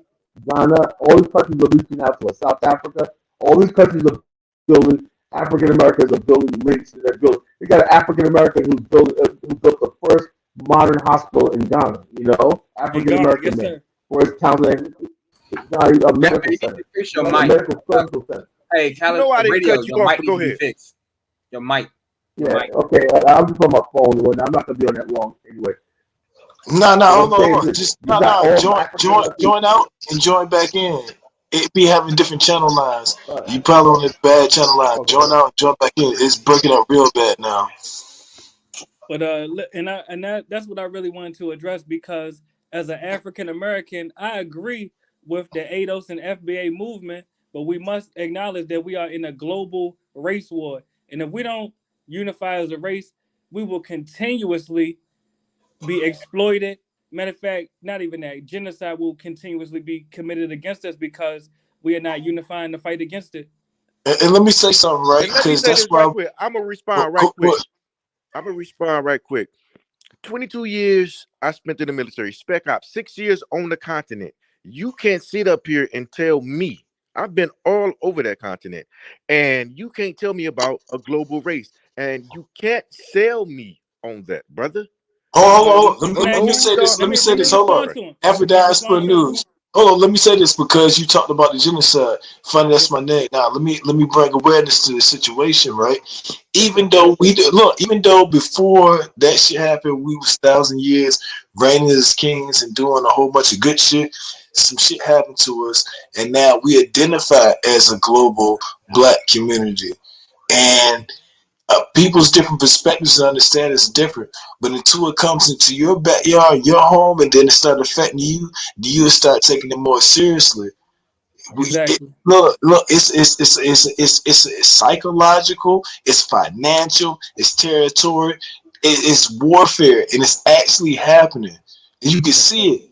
You can't look. You can ignore it until it get like I said, until it get into your backyard, and it's going to affect you and us as a people because that's what we make this shit up. I have a question, bro. I mean, what is one quick question? I mean, for GOJ, that's gold, whatever we call that, right? And I understand where you come from. And then AM had kind of like a similar perspective. I get it. I get it. But we gotta bring our perspective so we gotta understand, like, yo, it's deeper than that. But go ahead. No, I got one question. Do you? I mean, I understand basically everybody out here is saying to a degree. But my one question is, what is the Berlin Conference? Exactly. I agree with you. No. I'm asking to the panel. I mean, there's like at least 4 of the people on here. One guy said he knows, but hold on. What would you say? What would you say? Ask the question again. Hold on. Too many people talking at one time. What is the Berlin Conference? Oh, the Berlin Conference? Yes. Oh shit! I don't know. Let me break it down for you. Okay, 1884, right? 1884, in convened by all the powers of Africa, right? Let me tell you something. I'm gonna drop some jewels on you today, right here. During the Berlin Conference, there was right before the Berlin Conference, there was a man called right around the time, a man called George Washington. Just give me the rough draft. No. Give me the rough draft. Just give me the rough draft. Hold on. Let me say this, right? Let me say this. Black History. Bro, I asked this for Genesis. I asked this for. I know. I'm asking. Like this. No, it's not Zulu. Just make your point, brother. Like I said, the Berlin Conference is simple, bro. It's not a huge concept. It's not a need to be drawn out or anything. No. Let me get the information first, though. Can you stop? Can we necessarily act with some kind of order, man? You acting real. Oh, okay. I got you, Ghost. Right. I got you. The reality is, the Berlin Conference is white people from different nations. Yes, sir. Understanding that they are necessarily, quote unquote, still in a race between each other for dominance and resources on the planet, but they will work together to rob other people on the planet. That is simply, that's it. It's not that hard. It's not an advanced concept. It's not an advanced concept. You know that. Patience. Right, go ahead, bro. Patience. It's the reality is simple, bro. They will work together if it comes necessarily, if it means advancing their position. It's simple. And if you don't do that, they will just keep advancing their position until you no longer exist. Simple as that. Let me finish what he was. That was a great point, though. We must acknowledge that. Great point what you're saying, right? We must acknowledge that point, brother. Let me add on to that. Give me 5 minutes and I'll shut up. Okay. Now the Berlin Conference was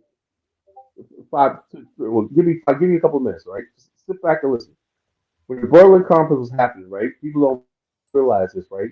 There was the Europeans had a manifest destiny to see the shining sea across from the East Coast, Atlantic to the West Coast, right? The black man in at the end of slavery, the black man had a manifest destiny, which was coming to reclaim his ancestral continent. It was 400 years old. You know, right back in even the 1600s, the first Africans said that we have to go back and reclaim our continent, get rid of freaking slavery, get rid of these kings and all these people staying in our way to build Africa, right? That was 400 years in the making. Then you had Paul Coffey, then you had Liberia. But in the 1890s, you had this man called George Washington Williams, right? If you see the movie Tarzan, Grey Stone, 2017, Samuel Jackson, he brought his character to life. He was an African-American explorer to the Congo. And he wrote letters about the atrocities the King Leopold was happening. Right around that time period, he said the black man in the West is going to come back from Haiti and all is going to come back and wage war and drive the white man out of Africa. And so, therefore, it was there that the Berlin Conference was convened to stop the black man in America. It's still like that to say. Stop the black man in the West from connecting with the black man in Africa and whatnot. To put this global thing together. Damn! The whole white race and everything like that. No? Damn, did you hear that shit? Genesis. I appreciate that breakdown, bro.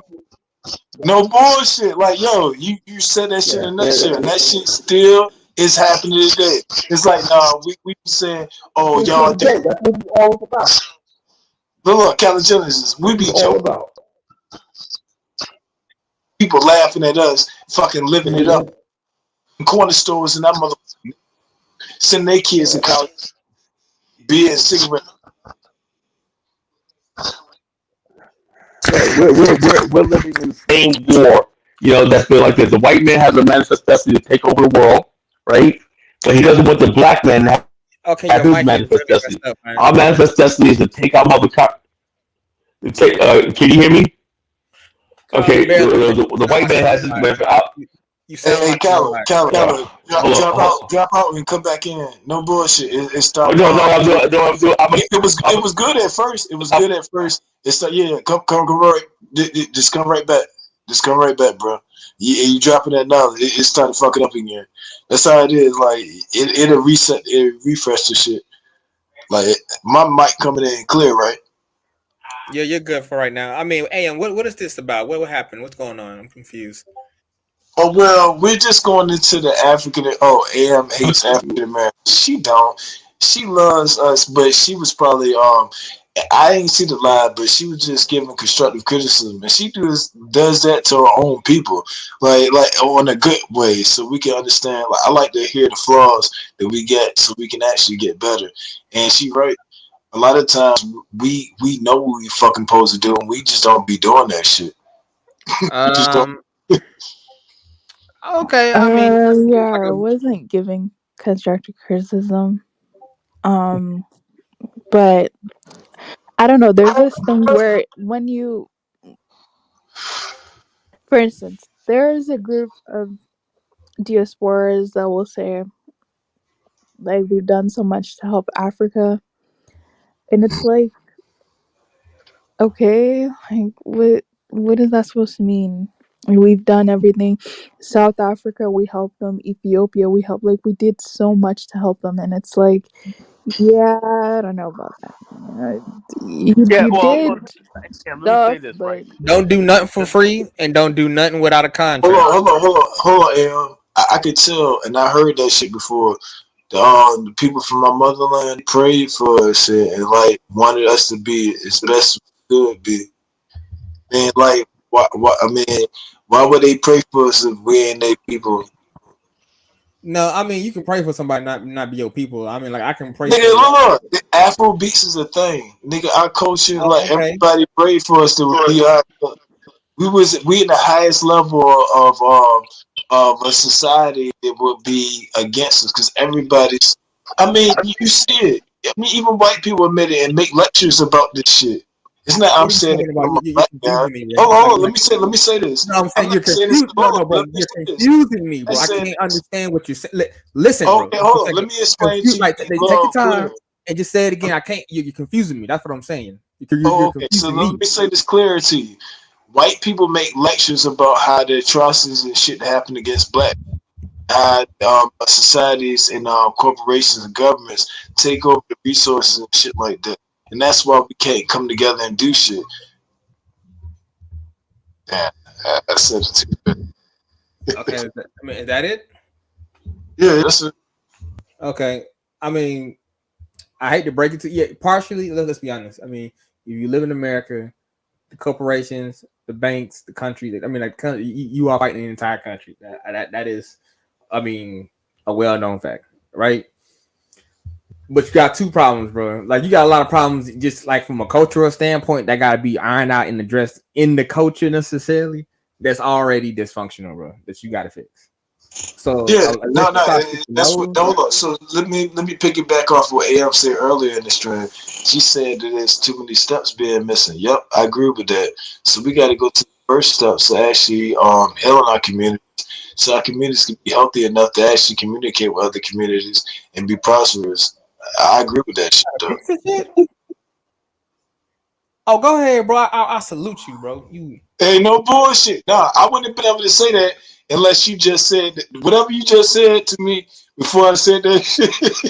I have a salute to you, nigga. Yeah. I got to No salute bullshit. you on that one though, bro. Because I cannot do that, bro. I can. Hey, I can't do that by myself. Okay, so my I name King salute you, bro. decide.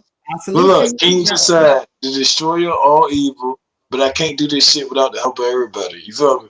And everybody that I talk to, I listen to them. I take the good and I get rid of the bad, the negative. I transfer to the positive energy. You know what I'm saying? I'm a beast, bro. well, you know what, bro? I'm gonna say this much. I definitely must say, if that is your goal, that is a very noble goal. I hope that you do accomplish that goal, sir. And I Bro, I've wish been you doing all the this shit. accolades that come with it. Look, I've been doing this shit since PlayStation 2 online. You know how we got this open panel like this? If you was on PlayStation 3 online, and I started this since PlayStation 2, right? On my own, my world of shit. You got my sector of shit. You know what I'm saying? Okay, I'm getting So, lost. What's the conversation about? Yeah, that's okay, what I'm okay. saying. Hold Like, on, what is the hold on, conversation hold on. about? Let me say this. You said how we got a panel on PlayStation 3. We used to have the panels and shit, and then they grew into like on YouTube. It wasn't on YouTube at first. Did y'all know that?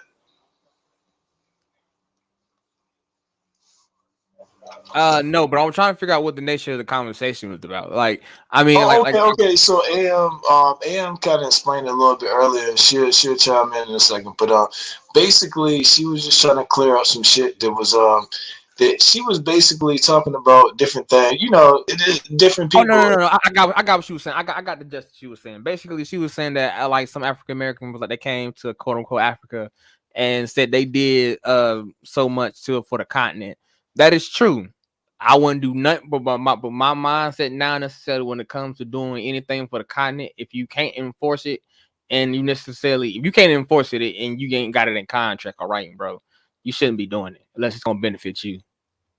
That's just my Okay, mentality. That's just and my see, mentality. let me tell you. So what I learned is, so you're African American, right? Goes. Yes, sir. All right. So check this out, right? So for us, in our perspective, we don't understand how it's going down over there. They call it francophone, anglophone. Actually, my friend, that's actually false. You actually can very much know what's going down over those countries. So you just have to go over there and like for me. Nah, Hold on. but check it I out. visited the places that I'm interested in going to. I visited. I've been there for months on end. Right. You've been So there, I'm you not. did there. So I Oh shit, you Your starting to mic's get for patchy. the cutting in. place that I want to go. The place that I want to go. Right. So for me, I understand that, but I understand what she's talking about. She basically saying she don't like y'all African Americans saying, "Oh yeah, I did it for the continent," beat my chest and Okay. So let me address that as an African American. So check this out, L. Hey, unmute yourself, L. I want you to respond and react to this. As African American, the reason why we be saying and doing that shit, right, is because we love y'all and we want to try to look. We come from some harsh environments. We feel like no matter how poor we are, we really want to help everybody else, but especially the people we know we come from in the family. That's an unbelievable thing. What you gotta say? It's a lot of things like that. You say that shit the right way. Nah, but I But genuinely think that's really what it is. And I know we should be able to do more, but we are pressed under the Berlin contract, the Belfort conference, and and a whole bunch of stuff. To even look, nothing is free. Like even if you own your own mortgage or like, you own your own house and stuff, you still got to pay taxes off of it. If somebody came to your neighborhood and said, "Hey, you got to your store shop," and say, "Hey, you got to pay taxes," you be like, "Damn, they gangster."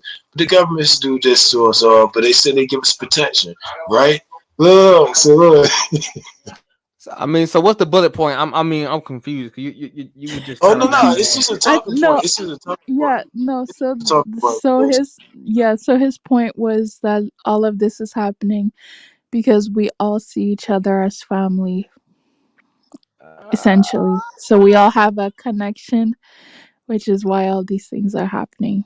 no, I mean that's not necessarily why. I mean they're happy. Well, you're right. It is because we are quote unquote connected. We are all Africans, if you want to admit it or not, right? That's why that's happening, right? But her fight ain't our fight. Y'all fight ain't my fight. You know what I mean? And I understand that concept, but I respect that concept. You know what I mean? I respect that concept. Understand what I'm saying? I respect that concept. But I guess you talking about some kind of global trade unit or some kind of global I don't know, togetherness, or at least with a partnership. That's a people correct word, partnership. You can definitely do that necessarily, but I mean, one lesson at a time, and that also kind of depends on what I guess people over here want to do with their lives. I guess. Yes, and please let me interject. I have to say this: Americans. Can't hear you. Yeah, is it me or he just breaking up? Yeah, I couldn't tell. Yeah, Afro Diaspora News, we're not able to hear what you're saying. You're breaking up, man. You need to leave Can you out hear and me come now? back. All right, Hey, I'm gonna be. I'm coming through clear.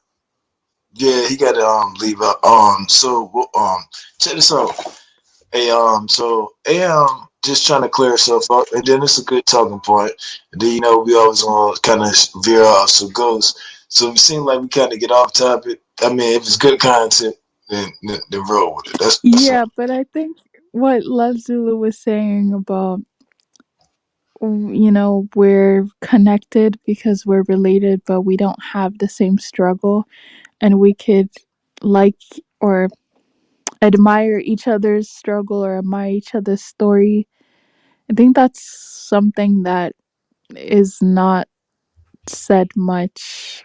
Like, everyone wants everyone to adopt the same struggle and story, and I think that's really dangerous. That's dangerous, and I mean that's basically like cultural erasure, basically, right? Let's Yeah. keep it up, right? So for me, I understand these concepts. How Igbo people want to be Igbo people. I mean, Yoruba people want to be Yoruba people. House of folk want to be House of folk. You know what I mean? I guess what is it? What is it? Ashanti want to be let's Ashanti. check his mic out. Let's check the mic out. Afro Diaspora News. Oh, thank you. And this will be brief. Can y'all hear me clearly? Yeah, we can Yes, it's definitely hear you coming through clearly. clear. Yes. I really just wanted to say Africans that live outside of Africa cannot stop African Americans from moving to Africa and buying real estate in Africa and opening businesses and investing in Africa.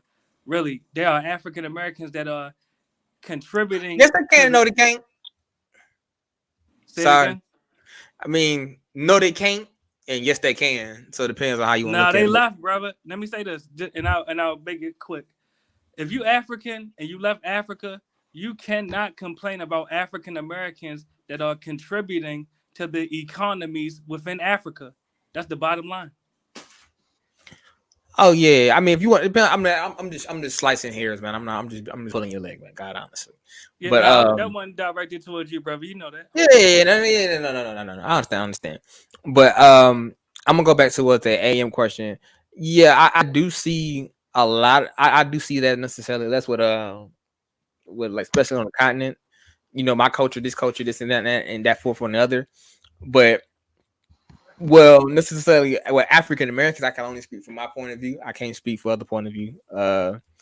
Like God, honestly, if what we people need to be over here need doing as a group is getting you like 2-3 skills, one verb or like what is it? One hard skill, one soft skill, and a random skill, and taking yourself and going to the continent and investing whatever you necessary money you can. Going to the country and going to at least a country or one country and actually going there and visit it and learning. So at least necessarily, if you want to be able to do something, you can do something. You got a second option, and it's always the good to have a network. Like I mean, because that would require there's like people doing the work over here. Also, you got to be network. It's better for you to be networked up when you, especially when you go to these places. And you said you about to say something. Brother, it's Africans who've been over here for 20 plus years, but nobody Okay. tells them to go back and with your skills and do this and do that. The No, only no, no, no. No. okay, you got it again. No, I'm my bad. I'm saying that those for people who want to invest in money. This ain't. I mean, like this ain't. Everybody kind of trip. Like you know what I mean. Like it's kind of like the space voyage where like first people to go out into space. Yeah, they doing some risky shit. Let's be honest about it. But if you quote unquote, okay, my question is, what's a better option? You can sit in America, right? You can work your ass out in America, and basically you don't own shit in America. Let's be honest, bro.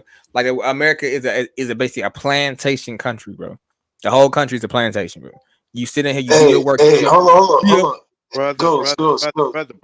brother. You've been on the continent, and I've been on the continent for 6 years, right? Me personally. Now, Okay. you can sell kumbaya and you can sell richness and this, that, and the third. But as a Black American, you're gonna have to have a bag. You better pack a bag and a job because you're going over there thinking you're gonna get some jobs. It ain't happening. Yeah, If no. That's what I said. if that were true, the African airports are filled every day with Africans looking to leave Africa. But you want to sell I never us said that on they weren't though. top, go over there and be Wakandanized. But let me tell you something, brother, that ain't the truth.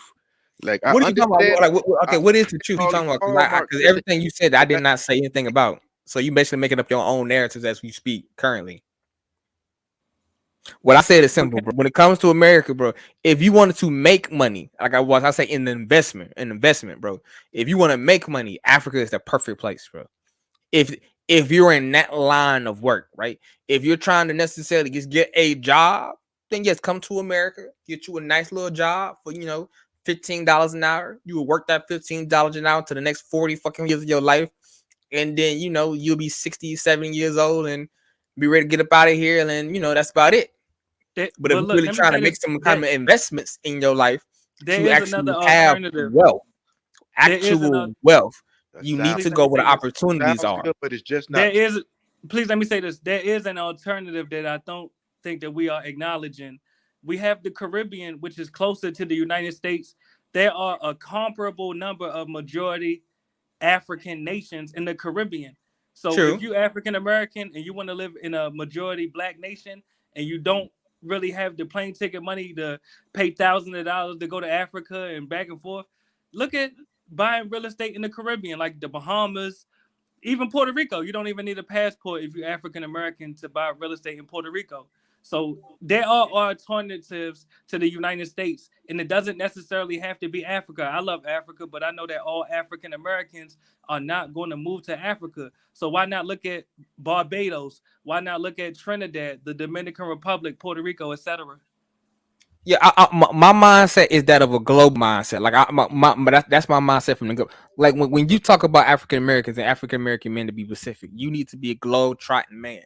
That necessarily needs to be your skill set that you gonna take and market to the world. That's why I said when I got here, every dude should have at least 3 skills, right?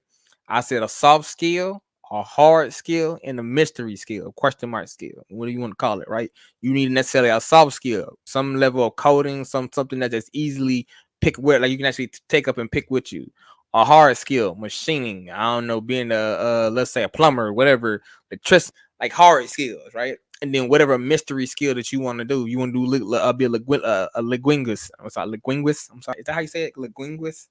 Linguist. I'm sorry. All right, my bad. I'm in. I'm country. So amongst all these other skills, you can necessarily learn these skills about. Oh nah, my shit was fucking up. I think because I had the Bluetooth speaker on, y'all couldn't hear nothing I was saying. Look, I was doing with the dub love too, and then What? through. Okay, so we on the open panel, right? So I put that shit on my open. I mean, panel. I was speaking, right, bro? I mean, so I'm about to say this. I'm about to say this much. I'm about to get on and get off out here anyway, right? Hold on. So I apologize. No, that's okay. It's okay, bro. I'm about to say this last part. I'm gonna let y'all have it anyway. But I'm saying what you talking about for African American men, what they need to be doing. I mean, the guy who left. But for if you ever get this watch the review, right? Basically, if you're an African American man, you need to be learning 3 skills that necessarily, like I said, hard skill, soft skill. One of the 3 skills that I necessarily learned, I said, take those into your repertoire skills and go across the world and explore and learn. And that's what really we need to be actually doing. Taking your skills, either going places and actually opening up your horizons, learning to speak different languages, learning necessarily to get necessarily apply this. Because like even the US don't make most of the money from the world at large. They don't make all this money from here. It may sell this stuff from here, but best believe when it comes to quote unquote getting that money, most of the money the US gets is foreign money, Chinese money, Asian money. I mean African money, basically, right? European money, like the Europe, like the United States is in what goddamn NATO, Africa. They are in South America. They're in everywhere. Bro. So the reality is, if we are necessarily to get to a point in life where we want to quote unquote be masters of our own destiny and masters of our own destiny as a group of individuals, as men, but also with the quote unquote as a collective of men, let's say as a race or whatever you want to go about, you need to go about mastering the world and learning about the world. And that actually means exploring the world and actually doing stuff like that. So Again, it's just like smaller how things. do you want better? You know, because the onus again is always on the African American man. Man should learn the 3 skills you just kind of put out there. Because in this country we have a history. Brother, you talk a lot, you monopolize a lot, and I ain't saying that, but historically in this country we have shown soft skills and hard skills and all these other skills you are talking about in distress. So the onus shouldn't be always on the Black American. He need to do this, he need to do that, this, that, and the third. Just say man or men should have these 3 skills. Again, you always place the onus on the smallest population, the smallest people group. Men should have those same 3 skills. Wouldn't you agree? No, I'm talking about for my people only. I'm not out here. I'm not under the illusion that like the United States is like my country. Like I understand like this, it's a lease out here, bro. I don't know if you understand that.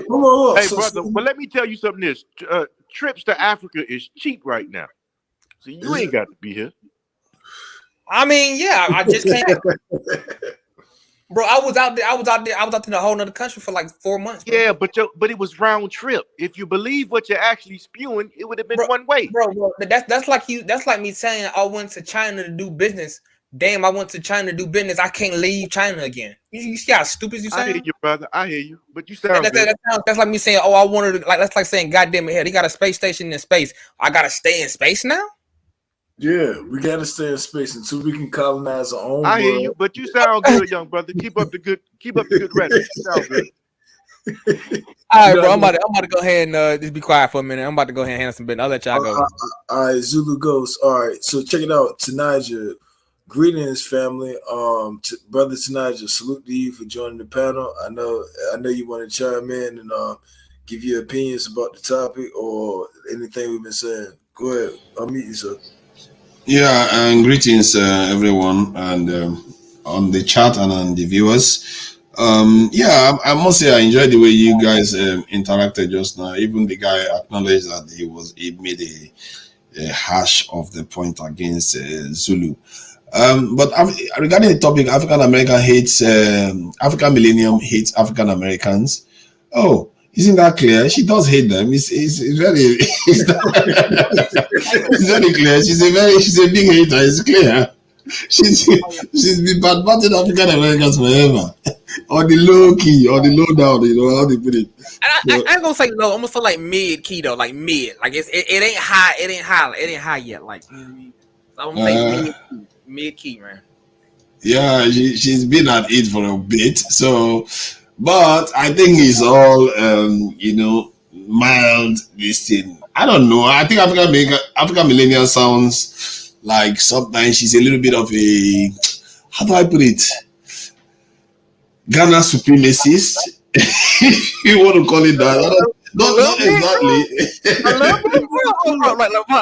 If you say anything bad about Ghana, bro, she got something to say. I was on this panel one time, right? And I kind of just wanted to see what she was gonna say, right? So, I mean, boy, she let them folks talk about us like, dog. You say one thing about Ghana, but she be like, hold on, wait a minute. You know, Ghana's making the rule right now. I was like, so she's always awful like, Ghana is this, Ghana is that. That's fine. She also talks about Nigeria sometimes in a positive light. Well, however, the way she treats the diaspora is like at arm's length, keeps them at arm's length, not something to be too close to, and making sure that, separate the diaspora from their homeland, which is Ghana, don't mix it too much. Yeah, we got a new city apparently. Oh, Lord. So hold on, wait a minute. Tonight, I gotta do this. What's up, cousin? How you doing? Oh God. Who's it? Bro. Who's it? Hey, look, check this My out. bad, sorry. She good. She good with doing that shit, though. I appreciate that shit too because she right. When, like, at first, at face value or the tip of the iceberg, you would think that she just saying that shit for, and she's saying that shit for a good talking point, but that shit actually is real. I'll be like, damn. I said, you can't knock her. You can't say that when she's saying that shit, it ain't actually what it is, though. And I was like, yeah. So I was like, that. Like you can try to debate this shit, or you can try to bring awareness to a situation or some shit like that. But you can't say that she actually being mean on the shit. She's trying to better the shit by solving the equation. Everybody, Nah. To not know what I'm talking about. All right, you gotta be on here, man. When one of them days, like when Mick is on here, I think it's Mick or Mac or Mick, bro. Get up on here, man. Oh, Him and your boy, what is it? Judah Network, Judah, bro. Oh boy, Judah is crazy. Oh, you know what? I ain't seen none of those streams. I've been on. Oh yeah, you ain't seen your boy Judah Empire, bro. Like, but boy, come up here and be like, "Boy, them Africans ain't never do shit." And I'm sitting here like, bro, every time you like, nah, you gotta see this. You gotta see this. You gotta see this. He will come up. He will literally come up in here, bro. He will literally come in here and say, you know, like King, you gotta understand. He will literally come in here and say, "Well, these motherfuckers ain't never built shit." And I'm sitting here like, bro, what? Don't you use a car, bro? Don't you use a light bulbs and telephones and shit? Like, you know, my people made most of that shit, right? He's sitting there like, man, fuck them African Americans. I be like, hey, bro, let's like between your boys. It's a difference. Oh yeah, you get on script here. African Americans and the diasporans be on each other, be talking about each other. That be about the groups that getting against each other. But it's an overwhelming group of people. It's like, nah. We are people, and this is our family, and this is the world, and everybody in the world is our family, and that's look. I'm a little nice. I'm a little bit more ruthless. I fuck everybody. Like, I'm not to you. I'm definitely more. I'm like a global African, bro. I want to walk. I want to go see. Go to Nigeria and learn some new stuff. Go to Cameroon. God damn it! Like, why. See what I'm saying? Like, for once in a while, just poke my head. You'll go visit Ghost. You gonna go visit Tanaja? No. I gotta visit somebody else, bro. Somebody like he know what I'm talking about. But I gotta go visit somebody in Cameroon and see what's up, man. So see his home country and see what all the glory he be talking mad shit about. But other than that, Jude sounds like he's going through stuff lately, and he wasn't like that. At least I didn't pick up on it that he was against African Americans so much. No. He hate us with a verber, bro. Like with a special little verber of. But why was he traumatized the US? I don't know. I think he got over here when he was older. I think he basically got here doing like. I'm not gonna say the heyday, but like the fuckery, the essence of America. But, like, he basically got here like at the worst possible time. All right, in the up north, they go on through the what's that drug epidemic? What's the name of Floyd something? Not Floyd. What is it? Damn. They got drugs getting pumped in from the north, all over from the north, and you got like African American. They got throughout the the 80s, just got through the crack epidemic had just came and shit. So basically, on the way he at is basically like the one small part of the US that didn't get hit by that shit. So for him, like he think that's heaven over there, and I'm like, oh yeah, it's kind of over there, but you basically got there kind of at that perfect time period. Like you came back like 80 years ago. I'm not saying 80, but like 60 years ago, you've seen the difference. But like I said, it's funny though. Like it's funny. Like he just got like an overwhelming hate because he'd be like, "Bro, these folks don't like me. They folks talk about me. Some I ain't gonna lie to you. These Negroes out here are mean, bro. I'm not gonna lie. He's a real one. I'm not sure that we have so many Africans out there talking against, specifically designed to talk against African Americans. Do they have them? I think he an agent. I can't put my finger on it, but I think he an agent, bro. But there's African Americans out there like that for black righteousness something and Mafty Megan. Man, that they are crazy. Those ones they are just so anti-African.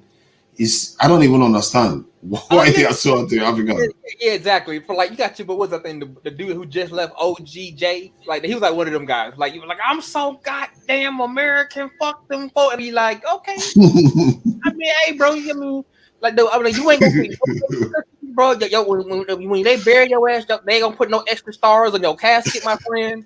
Like, it's like nobody's forcing you to do anything. You're just cussing, and they really hate the idea. Yeah. Zulu FBA Ghost. Where you from? You ain't got to get in details if you don't want to. I'm from America, bro. I ain't gonna tell you where I'm from. I'm from America, bro. Yeah, look, I'm East Coast. That's the way I explain it. I'm East Coast. You know what I'm saying, America. Okay, well, that's what's up, like, bro. I see what part of the East Coast, though, I'm guessing. Look. Even if you was around the people who's around me, I don't sound like everybody else. I sound like me. Always been that way. I'm asking, man. I mean, you can no, not you. I'm just saying, no bullshit. Like, and then it helps. Look, I'm an international icon. Like how we be speaking to people from Nigeria, the Congo, the motherfucking Canada, the motherfucking Memphis, the motherfucking Texas, everywhere. Like I speak to you. You know what I'm saying? So we're gonna move on in the panel. Yeah. Oh, the African American hater is back. Okay, it's clear. Yeah, we're all in agreement. I think we're all in agreement. She hates African Americans now. Hold on. I'm not. Hold on. Let Air speak. Being pro my people group is not anti-African.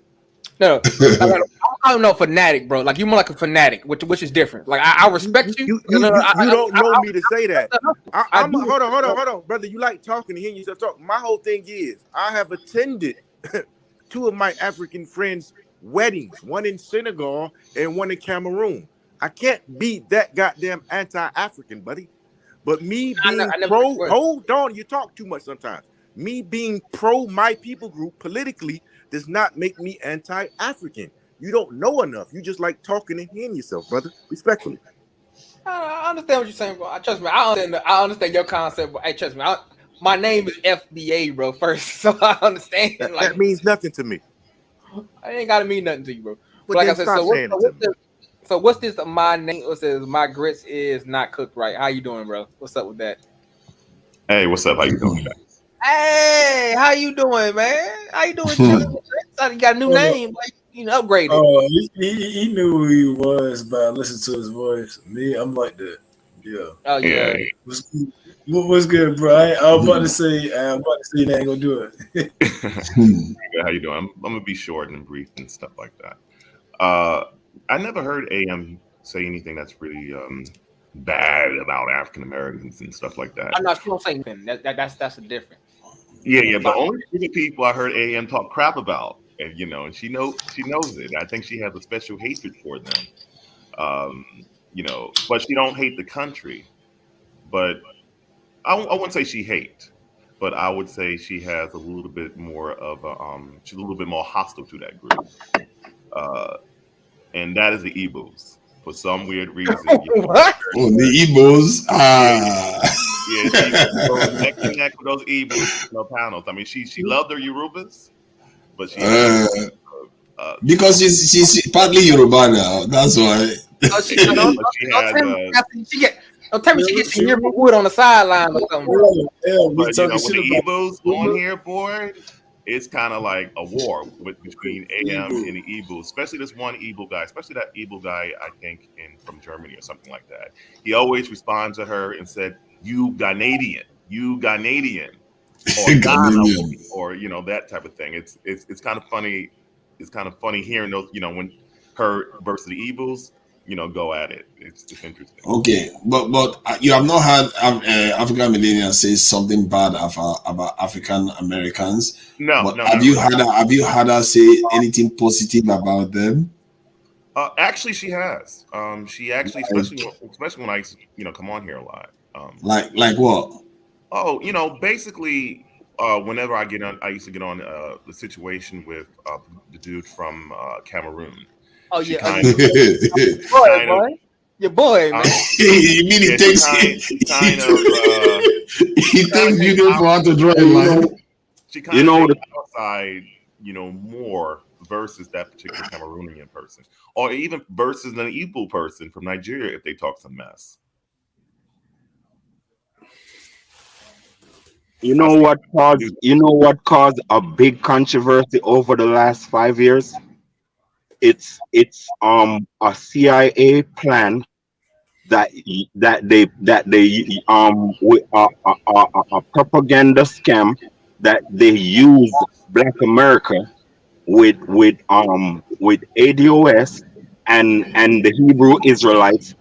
I think it's a secret plan by the CIA where they pay these guys to agitate, and it has worked because a lot of Africans hear their rhetoric, Hey, and look, and FBA and was don't like, legitimate, huh? but them Israelite guys is something wrong with them cats, bro. Like them Israelite guys, something wrong with them. Now FBA legitimate real, but No, hold on. Let me say Yeah, this. yeah. Those guys bring up a lot of good interest and knowledge, and then you got and leaders. the Native Americans. I don't understand how all of these groups just came up out of the woodwork over 5 years. It's Yeah. not possible. them dudes the Chickasaw Indian, bro. Yeah. In regards to the No. Hebrew, and let me speak for 1 second. In regards to the Hebrew Israelites, they've been around for a long time. In fact, Martin Luther King's mother was murdered in her church by a Hebrew Israelite. Damn. And Israelites Yeah, said, but not the new guys. Not the new guys. No, you right. But no, what he's saying is this is a movement that been You see around. the new. Hold on. You see the new guys. Most of them is not over 30. See me, you got some of them who are. bro, I met bro. them. I mean, I'm talking about what because we live in different coasts, Icon Fire. Yeah, So exactly. you know what I mean. So you wouldn't know what's going on here. No, listen. I know that the Hebrew Israelites is from like the 70s. You understand? Oh, But you see, but you see, more like the 50s, actually. To be perfectly okay. But what happened is they're not the ones that lead in Hebrew Israelite. It is a new little thing that's going on, and I know it's finance. I know it's finance. Bro. Because hold on, wait. These Negroes that be out on the street, why you not working? How you ain't hungry? Who feed? Hold on, who is feeding you? Who's making you so strong? Who made you so strong? Do you understand what I'm saying? Who made you so strong? And you're not working. When you become a business or a corporation or a family, you can actually take care of each other, especially when you get Hey, genocide. Just let me speak, man, and don't stop playing, man. Yes, sir. They are black people. You think they have no business on the side? Yeah, but are you No, saying they don't. Israelites are like the Jews of African American? They just that well lit, bro. That's what you're telling me? Yeah, that's what I'm trying to say to you. Like, they're not like the Jews. They're not like the Jews like the Ashkenazi. No, they are black people. They come out of slavery just like all of us who's struggling to find business and find jobs. So what's feeding them? Who's feeding them? And you're not working. Why are you so strong on the street every day? Something, man. I'm telling you, bro. It's called necessarily recruitment, man. I gotta recruit you Negroes to come in here necessarily, right? And then you gonna pay a tax of $25, right? Then you gotta go out there and recruit another person, right? You gonna give them the Bible. They gonna give me another 20% tax, right? And that's like 30 niggas outside your house, outside the local Waffle House preaching to you, all asking you for $30. It's simple, bro. It ain't that hard, bro. Like that's why I really look at them camps like they stupid. They So you stupid. saying they take donations? Yeah, Ain't nobody giving them no money, man. you be surprised, bro. A dumb motherfucker is born every day. Yo, they not doing So that. are you saying that this FBA movement and all the rest they were around 10 years ago? They were around a lot longer. Like I was telling you No, before. Well, like I said, no. Listen, listen, wait a listen. minute, wait a minute, Icon. Like I said before, some of them have been around for a very, very long time. Like for example, if you look it up yourself, to Niger, you're very smart in that. Martin Luther King's mother got murdered by a Hebrew Israelite. No, I'm not disputing Hebrew Israelite. I think I've heard that for a very long time, actually. The one I'm more interested in right now is the FBA, ADOS, and Yeah, these ones that's are why. believing that they are from That's a America. result of Donald Trump, really. I mean, Yeah, that's what I was answering. I right. don't think Brian is understanding how cunning the slave master is. I mean, he did enslave you. You think he's stupid?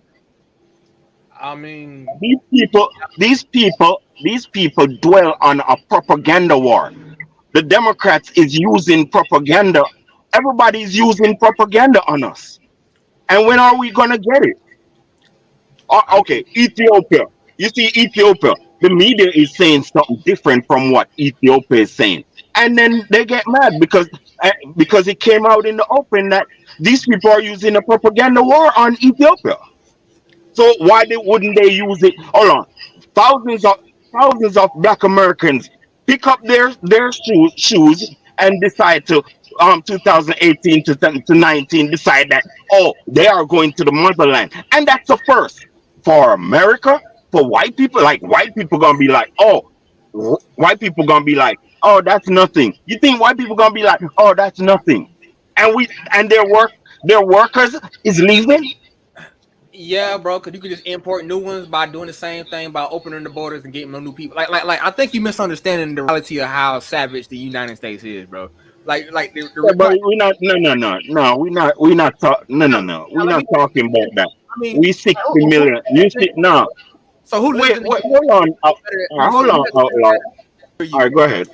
All right, let's be honest. Okay, the first thing is the United States has already got from the point of what is it, modernization? Needing black people.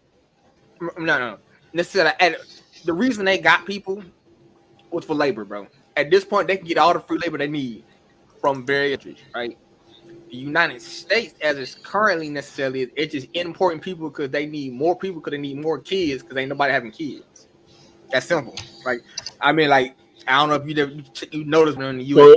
So what? In other words, what you're saying is black people leaving is nothing to white people, right? Not necessarily. Yeah. No.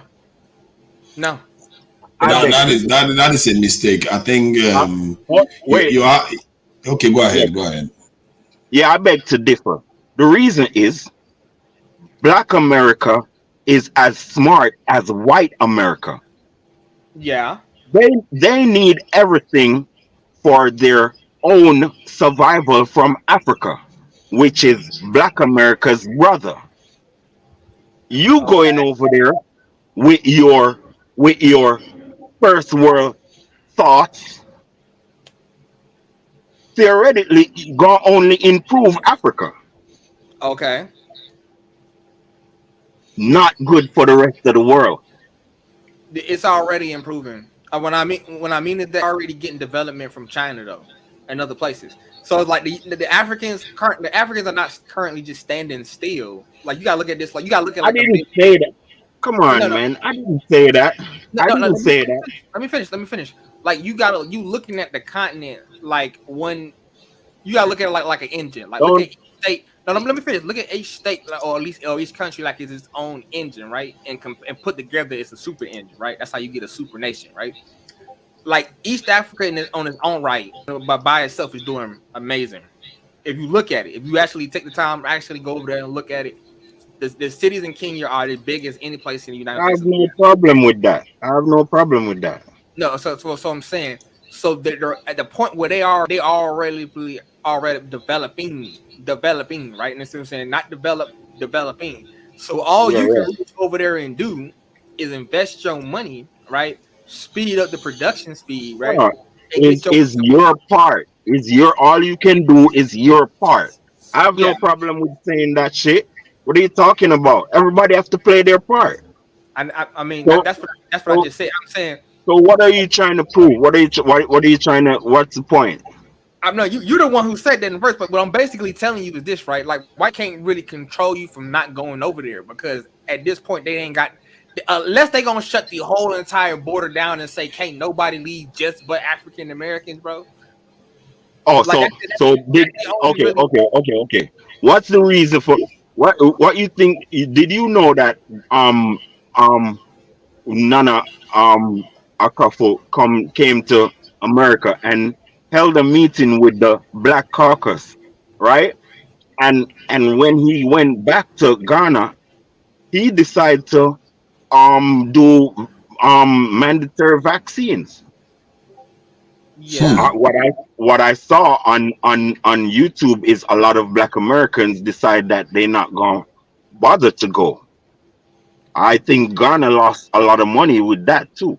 See me? yeah, but they also But, gained a but lot of I'm, what I'm trying to say to you is there's a lot. These people will sabotage you and your process. You think of yourself too lightly. Black America has a lot of use to white people right now, today. Cannot afford to lose you. I understand, hey, bro. Right? Right now, we working on how to build a fucking a rail gun, bro. So like, trust me, my department, we do a lot of shit. But what I'm telling you is this, right? If I choose to pick up and go, unless they blow my plane out the ship, I mean out of the sky, there's nothing they can really do to hold me here. Like at this point in the game, Except, hold on. what Except, I'm, hold what on. I'm, Wait, at this wait, point in the game, wait. I love what you're saying. So that you saying that they cannot actually do no physical shit except play mind games with you. no. You Try misunderstand to what I'm saying. try to hold on. Try to impoverish you. Try to mess with your finances, That's not bro. like You know, real game. didn't passport go up? Didn't passport go up? Not to my knowledge. Okay. So what I'm saying is like this, right? The U.S. at this point, the U.S. is a country is bleed on so many different ends. It's stretched too far, right? It can't really quote unquote just come get us, right? Like you gotta look at what are they fighting? They from Russia, China, right? They fighting India at the same time. You got BRICS necessarily down south, right? They got all these numerous people that they fighting at this. What country can fight the entire world at the same time? Right. See, Right. okay, let me add to this. You see, what Akanfire is getting to is that it's not only about losing African Americans, it's also the what African Americans are going to go over to some other country to go and do, especially if you are going back to the continent to do stuff to change the strategic advantage that the US has over that continent, or maybe not directly the US, but maybe a US ally. Maybe you go to Nigeria or you go to Ghana, you change something that UK will not like or France will not like. Yeah, you're going to have a problem, and you I can want to see ask why they are going to have Niger. issues with that. So Yeah, Niger, you yeah. think white Europe and America like to hear when the presidents of Africa claiming that they are Pan Africanists? You think they like that shit? They don't like it.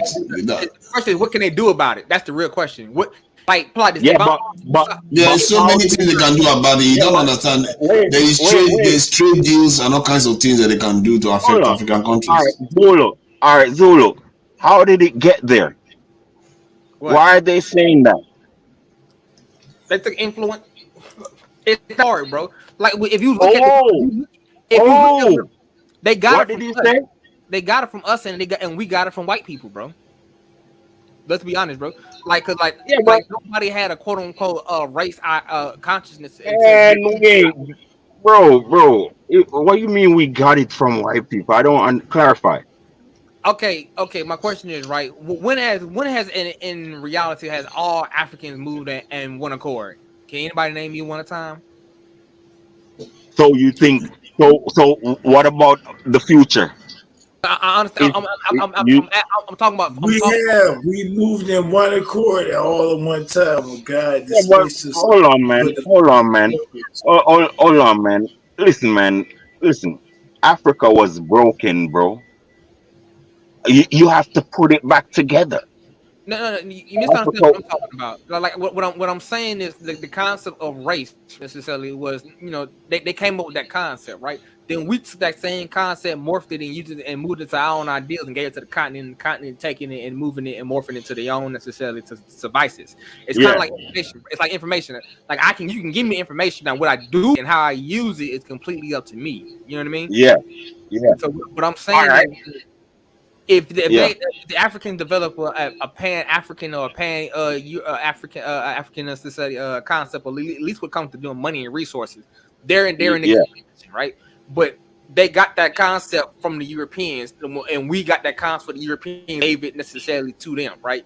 But I mean, like that's basically how the concept came, because the Berlin Conference, they say, okay, we're gonna work together and split this country up together, right? That's how they got it. That's the only way. That's the only way they're able to get it, right? So the reality is necessarily, if one mother like a They team of got it by pan Europeanism. yeah, pan Europeans, but if you had the same, you tend to take the same concept and add that to Africans. Africans are literally all over the planet. You have them in the United States, you have them in South America, you have them in the goddamn Caribbeans, you have them all over the Which is good. Which is good. all That over is good. the Pacific Islands, bro. You got Africans in the Pacific Island. When you have Yeah. that same kind of concept and go pan Africanism, right? Let's say, right, then you become Mm-hmm. a global power and a threat in its own right. That's what Europeans understand. That's why they don't want you working as a unit. But Yes. that's another thing, though. Like we talking about different. We went from different topic to different topic. That's what I was Yeah, saying. but what I'm trying to get to you is um Africa is being put together since it was torn apart. You feel me? It wasn't really together, and it's not gonna be really together. People gonna be their individual person. A tribe gonna be their tribe, but we need to have a unity. Well, look at this in the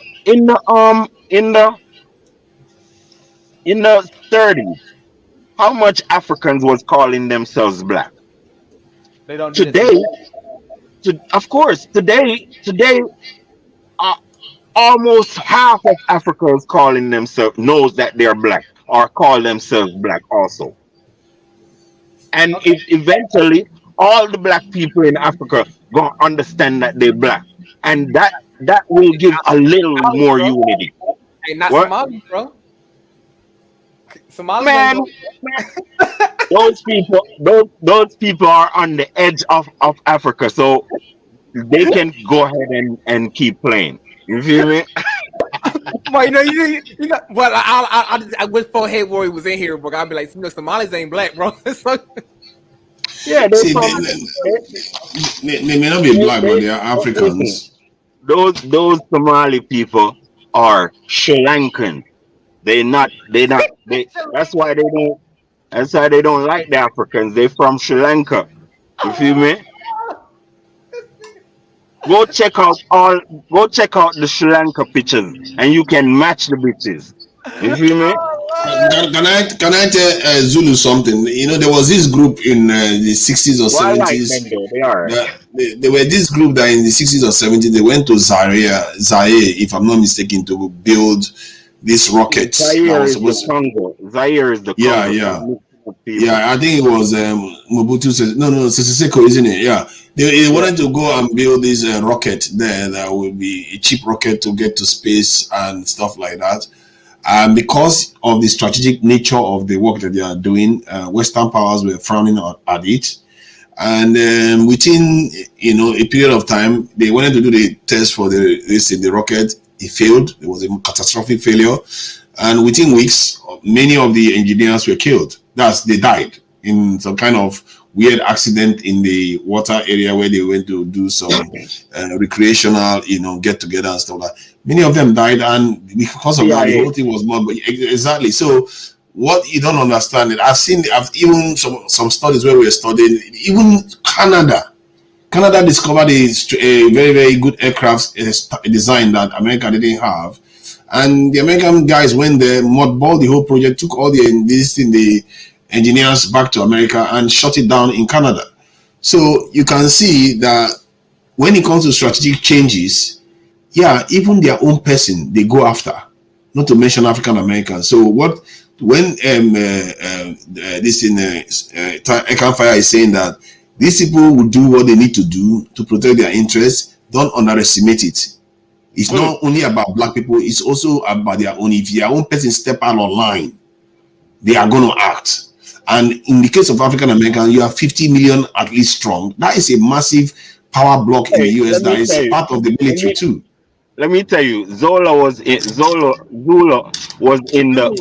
army. Yeah, Zulu was in the army. So I'm not really taking too much talk from him. He still might be turned. Oh, from turn, bro. I mean, well, I'll do this much, bro. Like, I come out here and I get plenty of good information, man. Like, the U.S. can't necessarily come get you. Well, probably unless you got like a surplus of money and a surplus of like real dangerous skills. I'm talking about legitimately dangerous skills. The U.S. can't really focus on you because you fighting the Ukraine. You got to fight against Russia. You got to fight against China. You got to fight against Saudi Arabia now. And you got to fight with South They were fighting against the Soviet Union when they went, and it depends on the knowledge, like you said. But if the knowledge, like the case of the knowledge you are talking about, is a strategic one. Yeah, exactly. Hold on. This is our time to move, because the fat boy that was sitting on us can't sit on us and fight. Yeah, that's what I've been saying. That's what I've been saying, literally. Like, it's our time to move. Really come get you because it got too many. It got enough motherfuckers that's trying to fight at the same time. The bully then basically bullied the whole class. Now it got like 30 people to fight at once. Right? So but isn't that the point of African Americans being there, to prevent them from coming over to the continent to cause problems? That is what that's what organizing means. Like when the Zionist movement started, there are certain things America wanted to do to Israelis that were busy doing crazy stuff. There are Israelis that are in American prison right now for spying on America. So a lot of them got off with a slap on the wrist because Israelis, the Jews in America, encouraged the government to do that. So you have to shield your homeland from the excesses of the US. That's how they behave. Niger. Yep. I want to tell you something that the African Americans is going through. They are bombarded with propaganda, bro. I mean, like, minutely. Oh yeah, he's not lying about that. From the day bro, they can't get to do nothing. Their mind is like fried practically. I mean, wow. If you's a person that watch news, you are done for. All right. The dude that died, right? The dude that the 4 black men killed. 4 weeks straight, every minute of the day, they put that stuff in front of you and your kids. 4 weeks straight, every day, bro. You want to tell me that's normal? So what was it? I didn't catch that. What is it they put in front of the kids for 4 weeks? Oh no, he's talking about the killing. They talking about, all right. They give you the news about the killing and the aggression of the black men that killed the dude, and show you a little radical photo, and they show you that minutely, daily, and it's going on 4 weeks now, and it's still coming on TV. Yeah, when he's talking about the propaganda arm of the United States, with the when he's not lying to you, the United States has an amazing propaganda arm. But like but let's be honest, that's kind of necessary. The propaganda arm is for people who don't really try to look for answers, right? Like most people are, understand, most people are sheep. Most people in human nature are sheep. only a few people are really going to actually like look for answers, right? Like it's like how many people are maybe in the chat, how many people is on this panel looking for answers, right? So most people are hypnotized by just okay. If you just say it, then they just gonna believe it. Not many people will go look around and go say, "Oh well, is it true?" Or basically, it's that part. Is it true? You know what I mean? So Bro, like, it's white voodoo, bro. It's white voodoo. Bro, let me we'll go tell that you. far. You see when they show you the black cops that killed the black dude, Yeah, I know they you're talking. trying to they trying to cool the heat of white people. They trying to distract us from what they are doing. Bro, you know how much of us died after that? It's not on TV. You feel me? Yeah, we don't know that now. Do we have any numbers for that We died after that? listen, you got black men getting killed right now, and it's not gonna come on news by white people.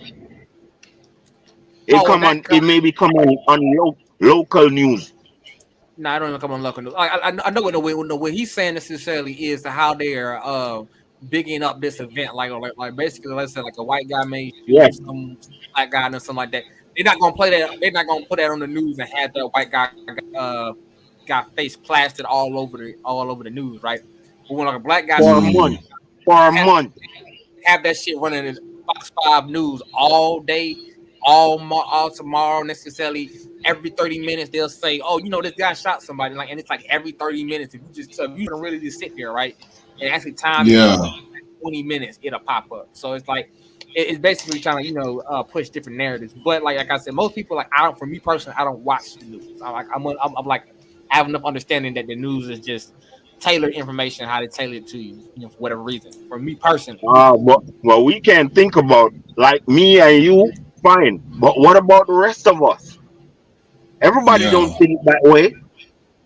And who you think you are? You alone is nobody. We want us. We want all of us. All of us is how we strong. So if we're not Yeah. thinking about the rest of us that is getting dilated, Yeah. that is getting in a trance. indoctrination, brother, indoctrination. See, some of the things he is saying is quite. It sounds simple, or like, oh, it's just alarmist and stuff like that. If you look at what is going on in the world today, I didn't think Ukraine was going to be at war. I didn't see that coming. Things can change fast, and if you think the world can remain like this permanently with them just doing it for ages, these people are preparing for some serious change. And we know.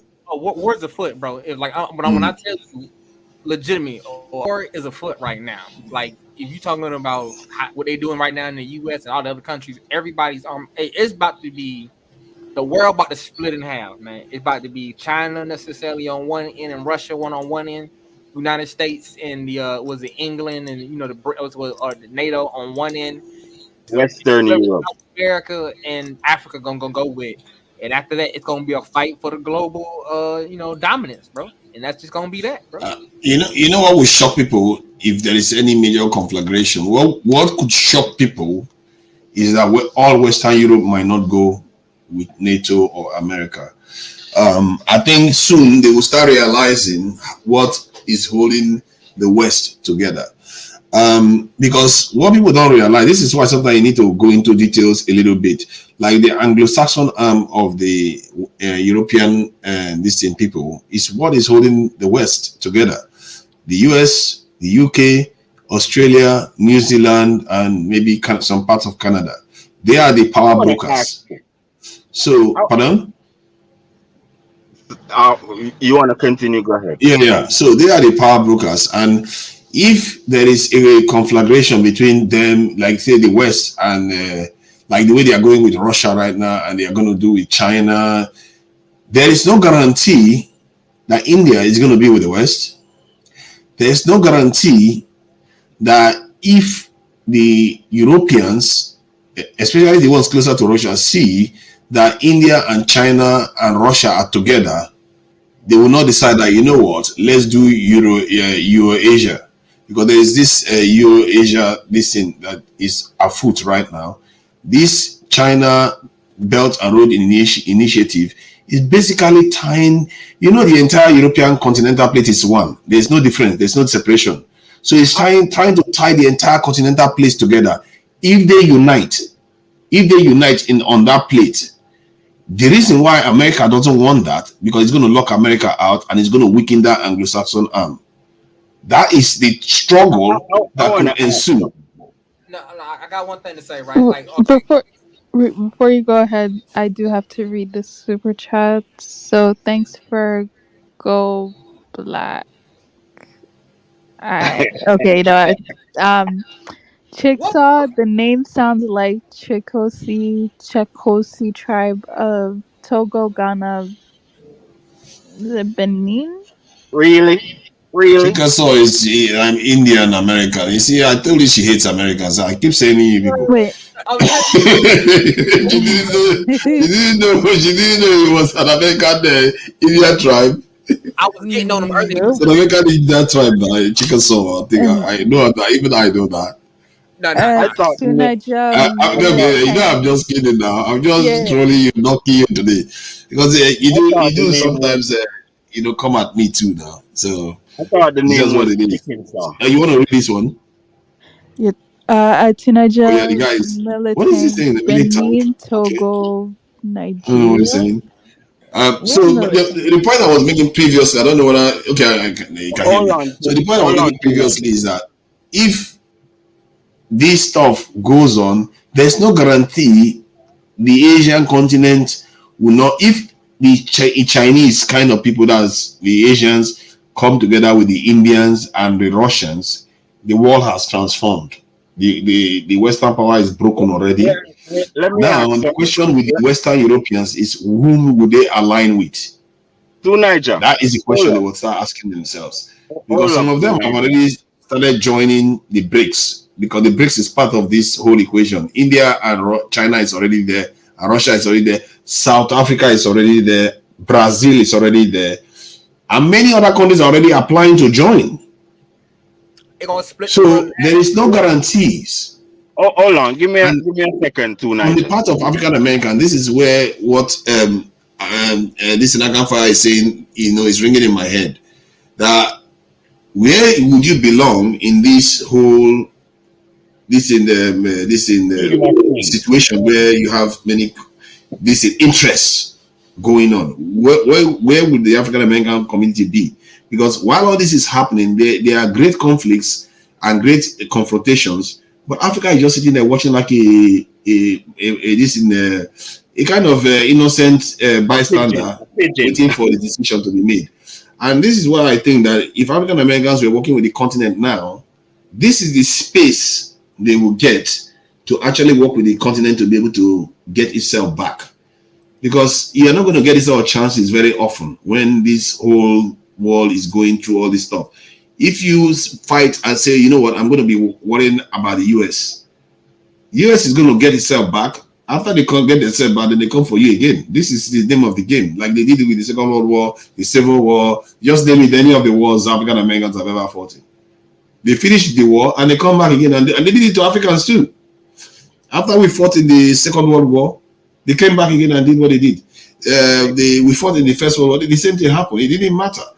Because as long as the people that you consider that are your rivals are getting stronger and you are not getting any stronger, what's going to happen is that they are just going to come and take more from you. It's just how it works. And I think that it's something that African Americans need to seriously think about. And I just feel like there's no agenda that I can see that the African Americans are pursuing. I'm even surprised that Akanfire said that the Democrats Black Caucus met with Ghanaian president. I've never seen that. I've never seen where they met. I don't know whether anyone else has, been present when Buhari met Black Caucus. I've never seen that. I follow that shit. There's the contact between the African Americans. Can you hear me? I see more contact between the CARICOM and the continent. So Nigel, That's let's just what I speak see. about that right quick because I want to what you brought up because I can hear you. I want what was that talking about? Anyone there? Can anyone hear me? I can't hear anybody. Why can't I hear anybody? Oh, two Niger not hearing nobody. Yeah, sorry, I can't hear anybody. That's why I can't hear anybody. Sorry, guys.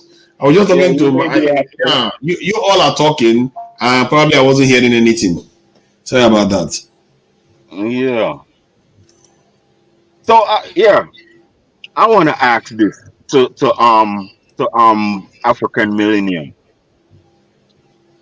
Zambia is border with Zimbabwe, Yes. and the Congo is border with Zambia. But I want to know this, right? I mean, how much do we care for each other? I mean, like, seriously, nobody fighting for Zimbabwe? Seriously? Now, look at this. Look at this African Millennium. Now, these people went to the United States, right? Talking about African leader and US summit shit. Who spoke for Zimbabwe? I mean, we don't see leverage. We don't understand. I mean, the African, does he understand leverage? Because I see leverage there to freeze Zimbabwe. Actually, yes, that was leverage. You could have said top, before we talk deal, let Zimbabwe go. Hold on. I see top tier leverage. You want copper, you want cobalt to make your economy stronger. And you destroying my brother's economy? And I'm supposed to make a deal with you?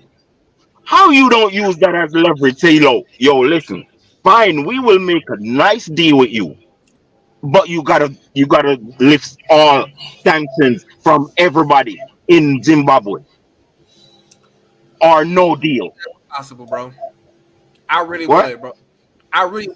No. He right. No bullshit. Look what happened in Congo. 10 million people died over in Congo. Besides And these people just turn around to the United States and say, "Don't use no grease." Hey, bro. That's I'm some gonna ask you a bullshit. question, bro. He brought up the cobalt, and I don't know if you well versed about that, but they No, still I'm saying taking that shit. No. What I'm saying is this, right? Like you got to understand, like the world is way more cruel and evil than you actually imagine. Like, Bro, say to him, say to him, say to them, say to them, we are dying. What you gonna do? Kill us? We poor. What you gonna do? Make us poor? No deal. Or you free Zimbabwe or no deal. What country are you talking about? I'm talking about Zambia and Congo. Those two, especially that little mother lover that just won in Zambia. Now, okay. Now we have to be honest, like fire. We got to be honest with ourselves, bro. Most of these African countries are like dictatorships / goddamn puppet shows, right? So ain't most of like I don't know how many countries are legitimate on their own, 100% controlled by. These people do. Why do you care whether they are dictatorship? So is Saudi Arabia, so is China, so is all. America is not working with them. This is the thing we do. We shouldn't be making excuses for leaving our own people to fall all over the place. And this is one of the things that even surprised me, that there's a massive chunk of African Americans in America there. The defense secretary is a black American. It's basically the second in command is a black American, and yet most of the stuff America does, with this government especially, they are more robustly against African countries. They are more. What are the African Americans doing that you don't see this action against Europeans? Because Europeans, the white Europeans in America, will prevent it from happening. But African Americans, they just sign up to everything. As a matter of fact, when they came to this thing, when African leaders came to the US, they should be the ones telling Africans, don't sign up to that deal. Don't do this, don't do that. But no, They help the Europeans get their way with African leaders. I think it's That actually is what they are there doing. no. I'm bro, gonna bro, let me finish. bro. I'm gonna Sorry, tell you this, bro. sorry. I'm gonna tell you this. I'll The let you go. bully. I'm gonna tell you something. The bully respects no man who don't show some sort of backbone. Okay, I'm gonna say something. We, Right. Okay. we Process when it comes to these deals. If you talking about like these deals, why no African Americans are to be honest, the United States has its own deals, and and the people who let's say who are quote unquote in the position to go, let's say, and argue for the United, let's say, argue for these African countries. Do the African countries actually reach out and ask these people, hey, can you come and argue for me on my behalf? You just can't do that. Like I mean, like for real. I probably did, but But maybe they do. Maybe they do. They are being kicked back from doing it. I think one person said sometimes when they write to African, I don't know whether it's black Americans, but they write to American senators that they will say they are doing something, but they don't do anything. They just take bro, the African letter and just put it aside. And some of bro, them they pay them a bro, little money. bro. We are too soft as a people, man. It's Hold unbelievable on. how You soft see, we you are. see, the very day they started, they announced sanction on Zimbabwe. African leaders should be saying, "You got to sanction us too." come on, like you really think they gonna say that though, bro? What? Like, like these people are puppet leaders, bro. So they're not gonna stick their neck out for somebody else. Like they are not real leaders elected by the people. Most of them, not all of them. Yeah, there's Most some of them. truth there. So like Yeah. so on some level, you have to understand if I'm being put in. A man is putting me in the same position, right? I'm not gonna go against the same motherfucker who put me in a position because he's whipping this motherfucker over here that didn't do right. You know what I mean? Like you gotta Is- understand. Like that's what we understand the angles of what the people are coming from, and you gotta understand the playing board fully. The more you understand the playing board, then you understand why these people are not moving, why they can move, and Are all this other you stuff. no? I mean, listen, Zulu. I totally agree with what you're saying. I'm just talking about the things that I think should have happened. You feel me? But I know it didn't happen. I'm not sure if it's gonna happen, but I know it didn't happen. You feel me? And yes, there's an expectation of cowardliness in our people. You feel me? I understand that. You feel me? But the reason why I speak this way is to try and inspire my people to be braver, man. You I feel don't me? think And fire. stick up for yourself. Fire. I think African people, as a group of people, they have the fight in them, bro. The problem is you got bad leadership. Like if the person who got them who job it is to sign the deal say fuck it, I'm not gonna make the deal, or I'm just gonna sell the country for goddamn pennies on a fucking dollar. Like at that point, you gotta go kill that politician. Like let's be honest, Mhm. like, that's really the only way if we really want to have actually stop this stuff. But then that requires the people actually quote unquote being involved and willing to do something about it, right? Because even if the countries say cool, we going to sell the person who came sign this deal said we can get some cobalt. If the people on ground say, hey, fuck that bullshit, you ain't coming in here and getting this cobalt unless you paying $10 a pound or whatever, or $10 an ounce or whatever the fuck you want to charge for it, right? Unless those people have that But kind of but the understanding people are n- in the the first place. people That's what are I'm saying. listen. The people are no better than the leader. You feel me? The And the people leader and the ain't leader. by us though, The but people. ain't by those people. That's what I'm saying. That's like Yeah. the problem is you got to get to leadership, and since the leader has been basically been hand selected to put there necessarily without the brain necessarily to kind of help the body go, or let See, that's everybody why I talk. kind See, of that's why I talk about. That's why I talk about school because to fight this war, it's a spiritual war. You got to be proactive. You feel me, and not reactive. You can't go around be killing presidents. You got to teach people out of their dysfunction. You feel me? So that's why I speak of um finding a way to get into the ministries of education and revamp structure the curriculum to have to emphasize on African history and Black studies, and you feel me, and give the people some self esteem. You feel me? So they can, and wise thought, and what you call it, black love. You feel me? Because Fire, only these things can fire, produce a good president. Yeah. fire. I just got through talking to my contact that live in Tanzania, bro. The teachers ain't down there, ain't been paid in the last 6 months. They getting ready to quit. You see what I'm saying? It's like let people, they ain't got no, they don't have, like, the leaders of these countries don't have higher in Yeah, education. but listen. That little witch that became the president of Tanzania. She and George Soros killed Dr. Magufuli. All of those teachers would be paid if Dr. Magufuli was still president. You hear? That shit pissed me off what you just said. You feel me? That shit pissed me off what you just said. You feel me? Cause Somebody's phone. hold on. We going easy. We fucking acting all dainty and be running jokes and they killing our leaders. 2009, 20, 2020, 21. They kill our leaders. Hey, well, somebody girl You calling, feel man. me? And Mhm. we here playing, and they kill our leader, a genuine leader that took the country from low class to middle income country in 5 years, and they destroyed that man. You feel me? And that shit pissed me off, and I'm mad at Negroes with all these controversial conversations when they have guns pointing at them. That's true. What can you do? The leader is his own protections, whatever he's had, wasn't Stop sufficient fighting. to keep him Listen, alive. stop fighting against blackness. Promote black love in your countries. Promote Pan Like, African how black was that? history How was in your Black Love education.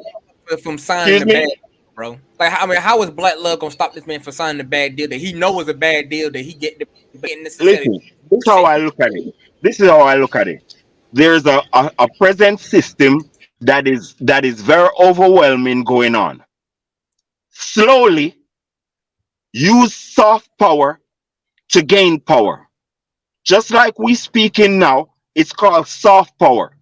Continue doing it and try to spread it so other people can hear good conversation, strategic conversation, thought what you call what you call critical thinking. You feel Right. me? That's the only way you gonna get a good president, out of hearing and learning critical thinking, black love, so he I can fucking do not make decisions against himself. No, I think it's you gotta look at it like this, man. How I'm looking at it like this, right? They put that guy, whoever the president, they are picking these people. That's what I'm looking at. They are picking these people, right? They're like the United States or like the United States, but like they have different countries will put $2 billion together, or a corporation will put $2 billion together. Go to you and say, hey, you're going to be the leader now, right? We're going to give you you can keep $50 million for yourself. You're just going to sell it these resources at 25 cents per kilogram, and then and you'll make another 15% off of that, right? And that's it. And like God, and the person who they come to, he is definitely willing to do that, unless the on the ground are educated enough. This what I'm saying, right? Are educated enough on ground to understand that they're selling their resources at for cheap prices, and two, have the will to go do something about it. It's not going to change, because it's not going to change from the top So, down. Zula, It's not going to change from the top down, because the top down don't want it to change. So it's going to have to change from the bottom up. Zula, I'm gonna ask you something. Cool. You going up against me, bro? What? Are you going up against me? I mean, depends. I guess the side you on. I mean, why? I mean, it depends on what side you on. I guess. I'm on black side. I guess I'm on the same side then. So why the hell you going up against me and talking irrelevant stuff? I know. Stop being negative. I'm not And being stop bro. it. You. Who is you to say things not going to change? Who are you? Let me ask him. Let me ask him You can something. predict. Let You me can just predict ask him stuff. something because I'm curious about this. Because you Zulu, can predict stuff. this is Zulu. What is the percentage of African Americans that you would say are conscious of the African continent being out there and the situation on the continent? 5%. I'm gonna say probably 30%. Like under Up to 30%. That's quite sizable. Well, quite sizable, yeah. That's what I'm saying. It's enough to bit, right? So it's What enough. do you mean? Acknowledge He that said, they that I have knowledge of Africa. No. They have knowledge, not only the fact that they are descendants of Africans. Oh, I think most of them do have that knowledge I that they are think descendants of 70% Africans. of them Yeah. acknowledge that they're Africans. Yeah, but the ones that are aware of the current state of the continent and that Africa is just right there, some of them have seen videos of it, of the current day, like from bloggers like Wodemaya. The percentage is what I'm asking Zulu about. 30%. 30%. 30%. You still stick by that? Yeah, I'm gonna say max. So that's the max number. Max. Like if we probably go out every percent, 30%. Yeah, it could be 20% too. But that's max. That's max. Like that. So that is not enough. Then they need a lot more drive, because part of it is that this is why you have Congress people become Congress and senators. These will become very aware because they are briefed. They all have briefcases, portfolios when they get into all these branches of government. They're very much aware of what is going on, but they don't tell their people because their people are not aware of it too. And maybe there has to be an awareness on the ground in the context of the US too, so that they become more conscious of the continent. Because the more conscious they are, the more they will be asking their leaders. I just heard something about the continent recently. What did you do to do that? Did you just help sign with your fellow white supremacists to sanction Zimbabwe or to sanction Ethiopia for very minute thing? But I just learned that this country, this is so and so in Europe, nothing happened to them. So you see that kind of stuff. The accountability starts creeping in when they are aware. Listen. Black America has no power in the legislation area of America. They do. This thing we keep excusing them that they don't have power is false. They do. They are not just using it. Hold on, man. The Black Caucus, the only strength they have is to agitate for frivolous stuff. But first of all, they can't stand up for anything major. The Black Caucus, and that's the most powerful set of Negroes in America. Yeah, they are like African leaders right now. They are behaving like African leaders, shielding the people from the truth while they sell their people out on a daily basis. Because the US uses them. Because I saw when the African leaders came, this Harris was the one. Kamala Harris was the one that took the African leaders to the African American Museum to show them, like they care. But in reality, you are selling them a dud. You have them come in to the meeting and talk about 50-something countries getting $150 billion over 3 years. By the time you split it, how many millions is that? That is nothing. And then the same country goes threatening African countries, suing them, and sanctioning them because they didn't vote against the war in Ukraine. All kinds of stuff. This is not. Nobody's harassing Israel. Nobody's harassing China, or India or China even. Nobody's harassing them whenever they go, why did you vote for this? Because if you try to do that, you're going to have problems. If you try to tell Israel what to vote for, you're going to have problems. Or Egypt or Saudi Arabia. Those who are independent, they do whatever they like. So to Niger, you don't see what I'm saying? You know why? It's because America helped that president to win. I don't know if that's the case. Something Which like president? that. The president of Zambia. Because I'm wondering. I'm saying this, right? Oh no! I heard about that too. That guy, they said he's a Western, this is a puppet. Teresa and Pepe. I didn't even know that shit. They When said you won, I was fucking glad. I was glad that yeah, because it sounded hold very on, good, didn't he? hold on. I was glad that the other guy lost. Mm. You feel me? But this guy is, I don't understand. This guy is no better. He gonna sell the country out without even helping nobody else. I Well, mean, like, I mean, you would be better off with your neighbor better off. we gotta be. I'm hearing is like, Zambia okay, is almost owned by China. That's a big. Let's hear from Zulu a bit, please. Sorry, hold on. You're gonna finish it, of course. I know about the yeah, Zambian situation. like we're playing like the world ain't lethal, like it ain't dog eat dog world out here, and like I keep hearing these surprises as if you're surprised that like if you're in a country, a person, a leader, right, install your own leader in this society, and they have done this multiple times, and it's like people are surprised like they'll do it again. It's like oh my god, they did it in another country. I can't believe that, and I'm like why? Like this is the same country that made his whole fortune off of slave labor. That makes Yeah, but own, see, I think like, it's not that it's not like we are surprised. It's more like this is still going on. no, what do we do to stop it? no, I told you what you need to do to actually stop it, because they're not. You gotta understand, like like the whole thing is went global now. Like the whole quote unquote American model of how they running shit and necessarily right work the shit out your population. That shit is the global standard now. Like the plantation has went global. That's what you really need to understand, right? So how do you buck that system?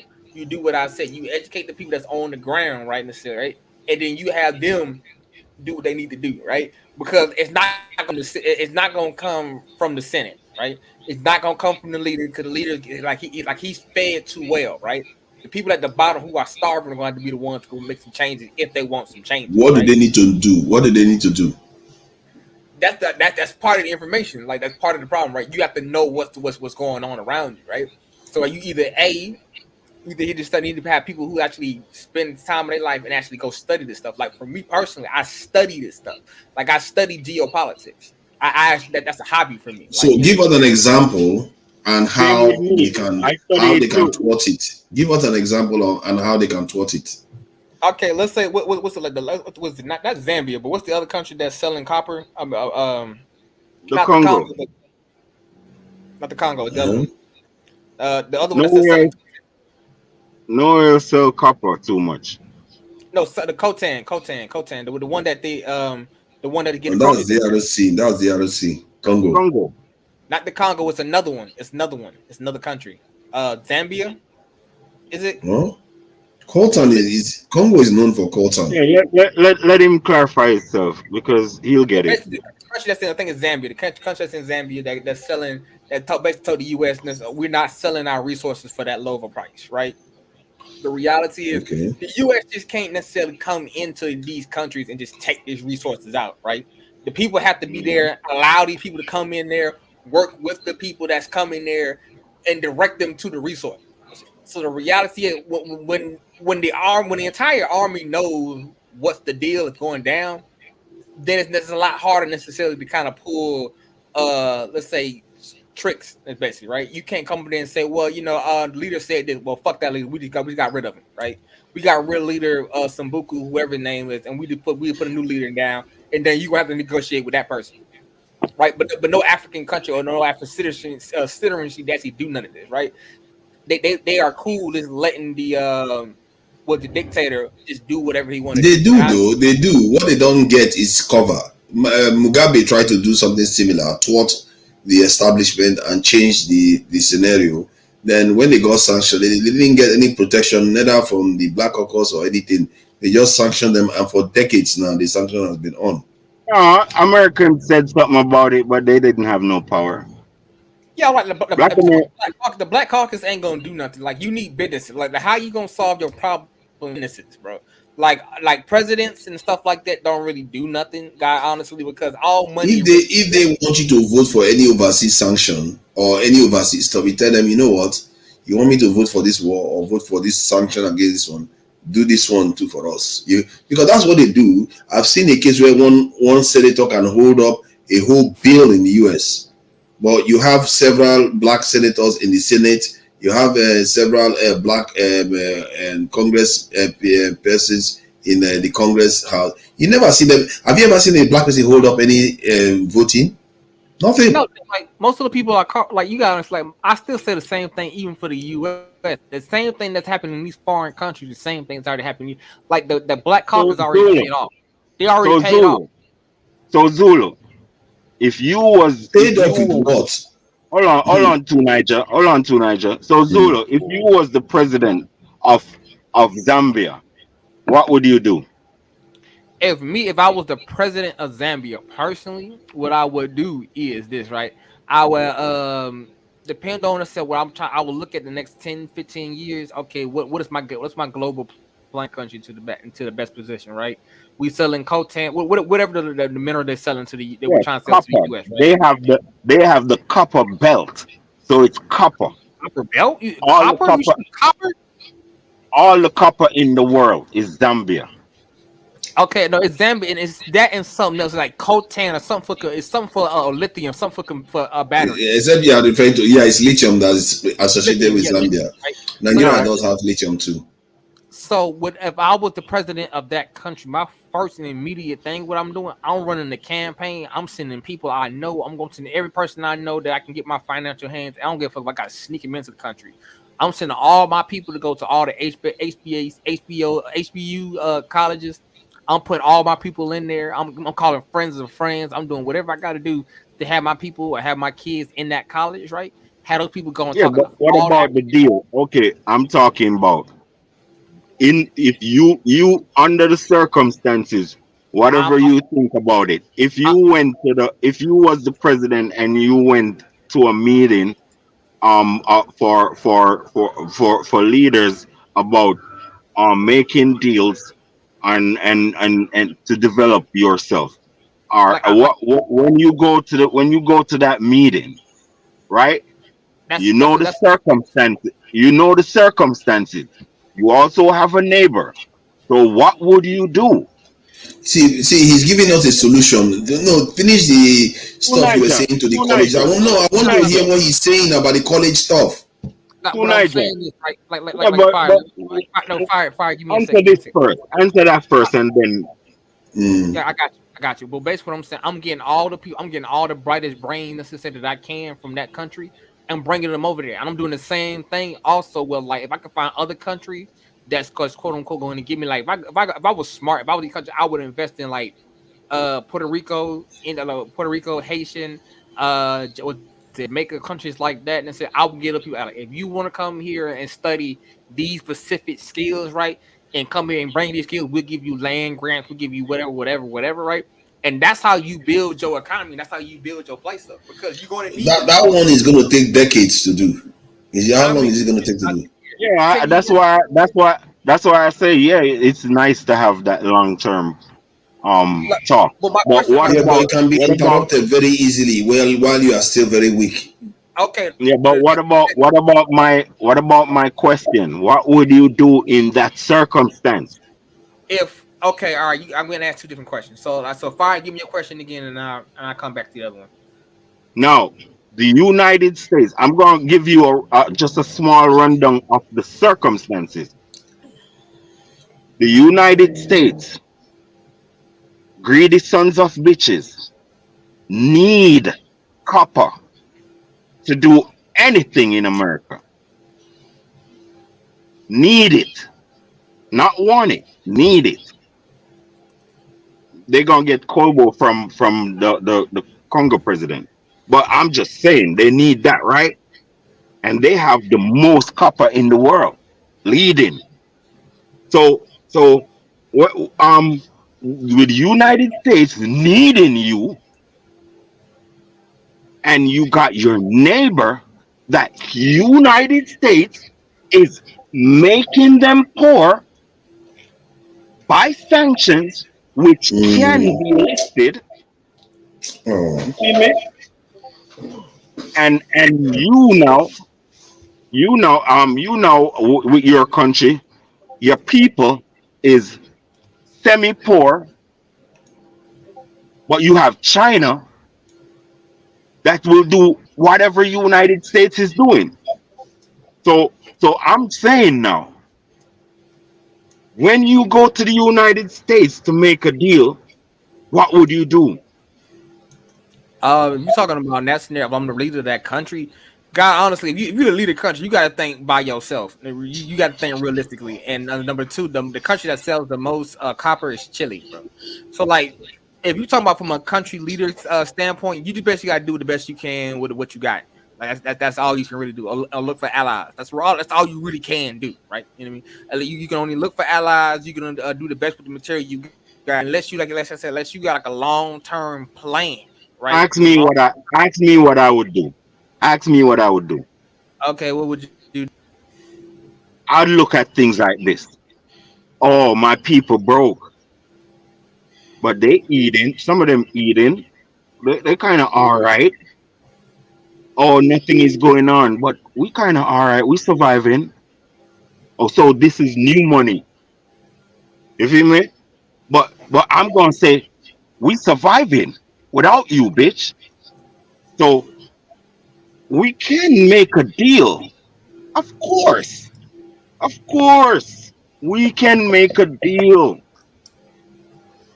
But for economic survival for my country, you have to lift the sanctions from Zimbabwe because I want to do business with Zimbabwe, and because of your sanctions, there's a problem. So you have to lift the sanctions, and I will give you a good deal. Okay, I'm gonna put it like this. You gotta understand how the other countries looking at it and your position to them, right? Like if I'm for real, like if I'm China, let's say quote unquote, I know you like you want to make a deal when I right. It's easier for me to have you killed for that was for like what is it? Yeah, but I have leverage. Hold on. Yeah, but Let me finish. Like right. What's easier for that country to do, right? Or your rival country, right? They can spend $300,000, right? Spend $100,000 to get you killed. Another $100,000 to pay the person. Bro, I'm the president. Wait. Hold on with your negative views. Hold on with your negative views. Hold on with your negative views. Bro. But I got another fact. I got another fact. I have China in my hands too. You forget that. Forget that part. I got China in my hands too. And I will threaten you with China. I'll tell you that if you don't make my deal come through, I will make China get a army base in Zambia. A matter of fact, I'm gonna get Chinese bodyguards also. So when you come to kill me, you gotta kill them too. How you like that? Bro, I mean, like I don't know if you look at the big picture. So you just traded one slave master for another slave master, bro. I do not kill. Not exactly. Actually, wait. Not exactly. Because the Chinese are not occupying and decimating the continent. Wait till There's a big difference. Wait till Niger. Listen, under the circumstances of Africa, almost anything is better than United States and the Western Europe. And that is, I think this. You see this statement I can fire made just now. I think that's something African Americans don't understand. How the country that they are in is so awful to Africans. He knows. Zula knows. No, many African Americans don't know. Oh, they don't. No. I know, but I can't say I know everything the United States does because I'm only one person. I can only research for so much, but I know this is what I know. They don't want to kill no Chinese. That's what I know. They do not want to kill. A problem with the Chinese now. Yeah, nobody did that right now. So I see it at an easy turnover. In 3 weeks you'll hear that the sanctions from Zimbabwe is lifted. Okay, well, Yeah, I'm telling you. no, fire. I got a question to ask you, right? So my question, so let's say you that country, right?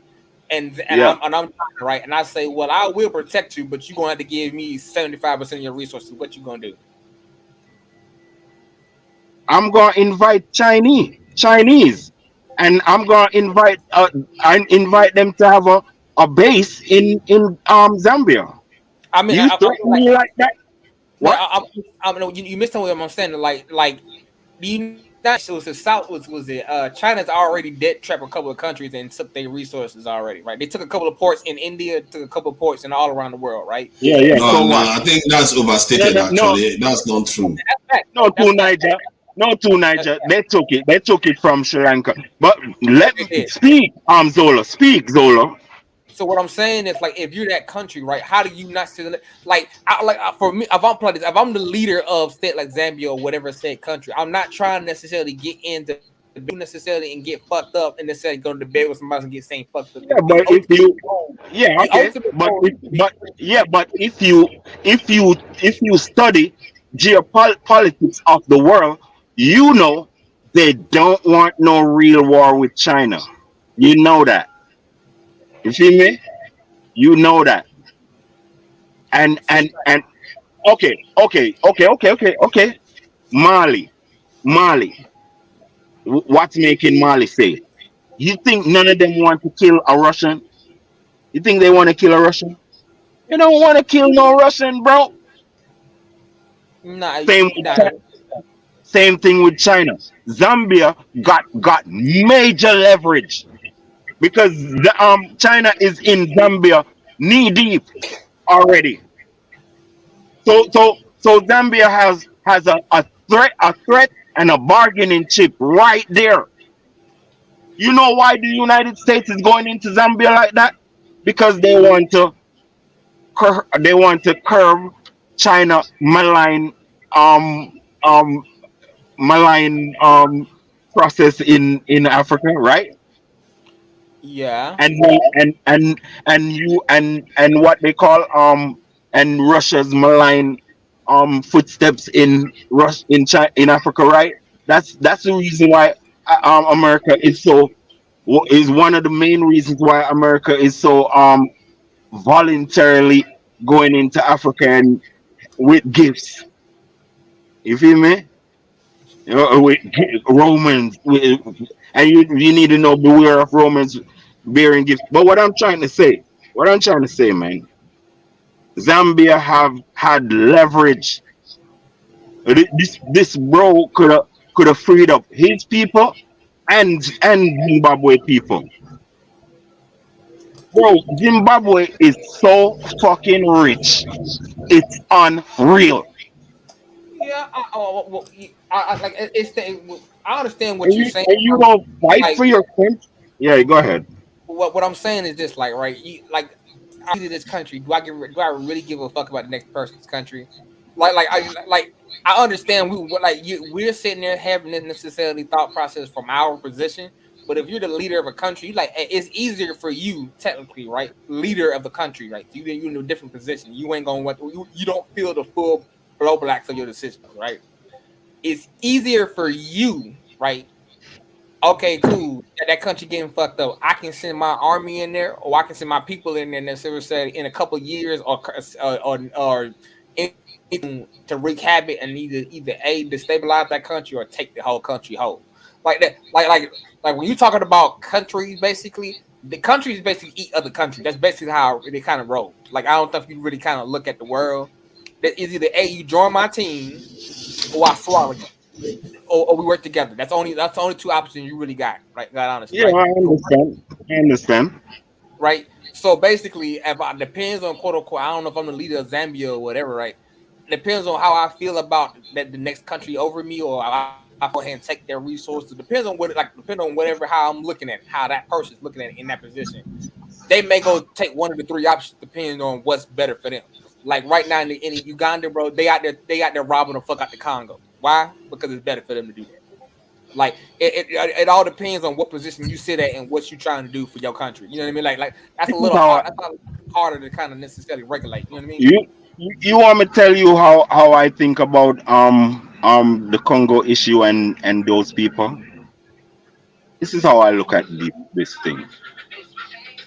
The Congo people is colonized by Christianity, so they actually prefer white people to get their treasures than black people. But my problem is, I do have a problem with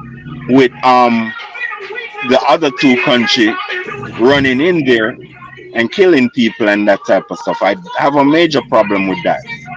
But I think the Congo belongs to all of Africa, or the and then all of Africa belongs to the Congo. But this is how I look at it. If Congo want peace, if Congo want true peace, you have to make a deal with these countries. It is better for Congo to go ahead and make a deal with these people. Like, okay, let me keep my borders. You go ahead and stay out, and we will give you uh 2% of Congo's gross net worth every year, annually, and same with the other country. You know what I mean? Like, make a deal, because Congo is so rich, it can pay all it can pay out to all Africa if they get themselves in. You understand what I'm saying? So you got to make a deal. If they greedy, satisfy their greed. First of all, it belongs to everybody. Just share. You know what I mean? Elijah? Oh, hey, True. he did the same thing. Come on, bro. We know how people. You know how kings operate, bro. Come on, kings weren't known to share, bro. To be honest, but like, let's be I honest, right? do understand what you're saying, bro. But they in this position where you're not gonna move away from the people that you live beside. You're not gonna do it. You're gonna forever be beside them. How you deal with that? You're gonna just keep warring Okay. or try to find a Right, solution? bro. My African millennial. Yeah. How long have Africans been fighting? Since the beginning of time. Yeah, but it's gonna stop. It's gonna stop one day. You Zulu is acting like, oh, they fighting, so keep going. That's how you Oh, do it. Yeah, I Am don't I see saying things like that. that? Am I saying I- that, bro? yeah, Yeah, that's how you I'm say not it. sure he means that. He's just saying it from because it sounds funny to him. Listen, man. Personally, Listen, man. Listen, man. I know Zulu them. Zulu them laugh when they see dudes fighting, man. I know Zulu them, man. That's how Zulu them roll, man. No, see, no. Like some of this shit is just like human ingenuity. Like they gonna do it anyway. I'm You take sorry, Zulu. I'm sorry, don't eat Zulu. they gonna eat the candy anyway. You tell the girl don't go talk to that boy down the street. She gonna talk to the boy down the street anyway. Like some of this part is just humans that they just gonna do it anyway. You know what I mean? That's what I'm saying. Like, so that's what I'm saying. Like, you almost trying to almost like rewrite human genetics in to a degree. Now I understand. Would the Congo probably be good if they, the leader actually being smart and then being How long did you think? How long did you think the Ethiopia Tigray war was gonna last? two things, but the Ethiopian was never fully colonized, though, bro. Not No, no, fully. no, do no. you know that? Do you know that the Chinese own ports in the US too? Wait. This what I'm. No, Zulu is. That's what I'm telling you. You got me fucked up, Zulu. How Huh? long did you think the Tigray and Ethiopia war gonna last? Because you said people is people, and that shit not gonna stop. So how long did you think it was gonna last? I don't know Because about that it, situation. The it, war it, is over already. What are you it, talking about? that's what I'm trying to tell him, that they made a deal and the war is over. And then 60 years from again, they'll be fighting again. See, come on, stop that. You You see, see how he making it? Europeans. You see, No, no, bro, no. See, I can't bro. find. Let me say something. I think the Europeans have proven themselves to be far more this thing confrontational with each other than Africans can ever even comprehend. That's like they go all out. They are actually fighting as we speak. So Exactly. let's not miss water. Thousands Wait, of people have just been slaughtered in the last 12 months from wait, conflict inside Europe. wait, Zula. Could you try to be more optimistic, my brother? My No, bro. no, Could you, no. could you What try y'all to might, be more optimistic, I man? am optimistic, but what I'm telling you is like for No, like you from like not, you said, man.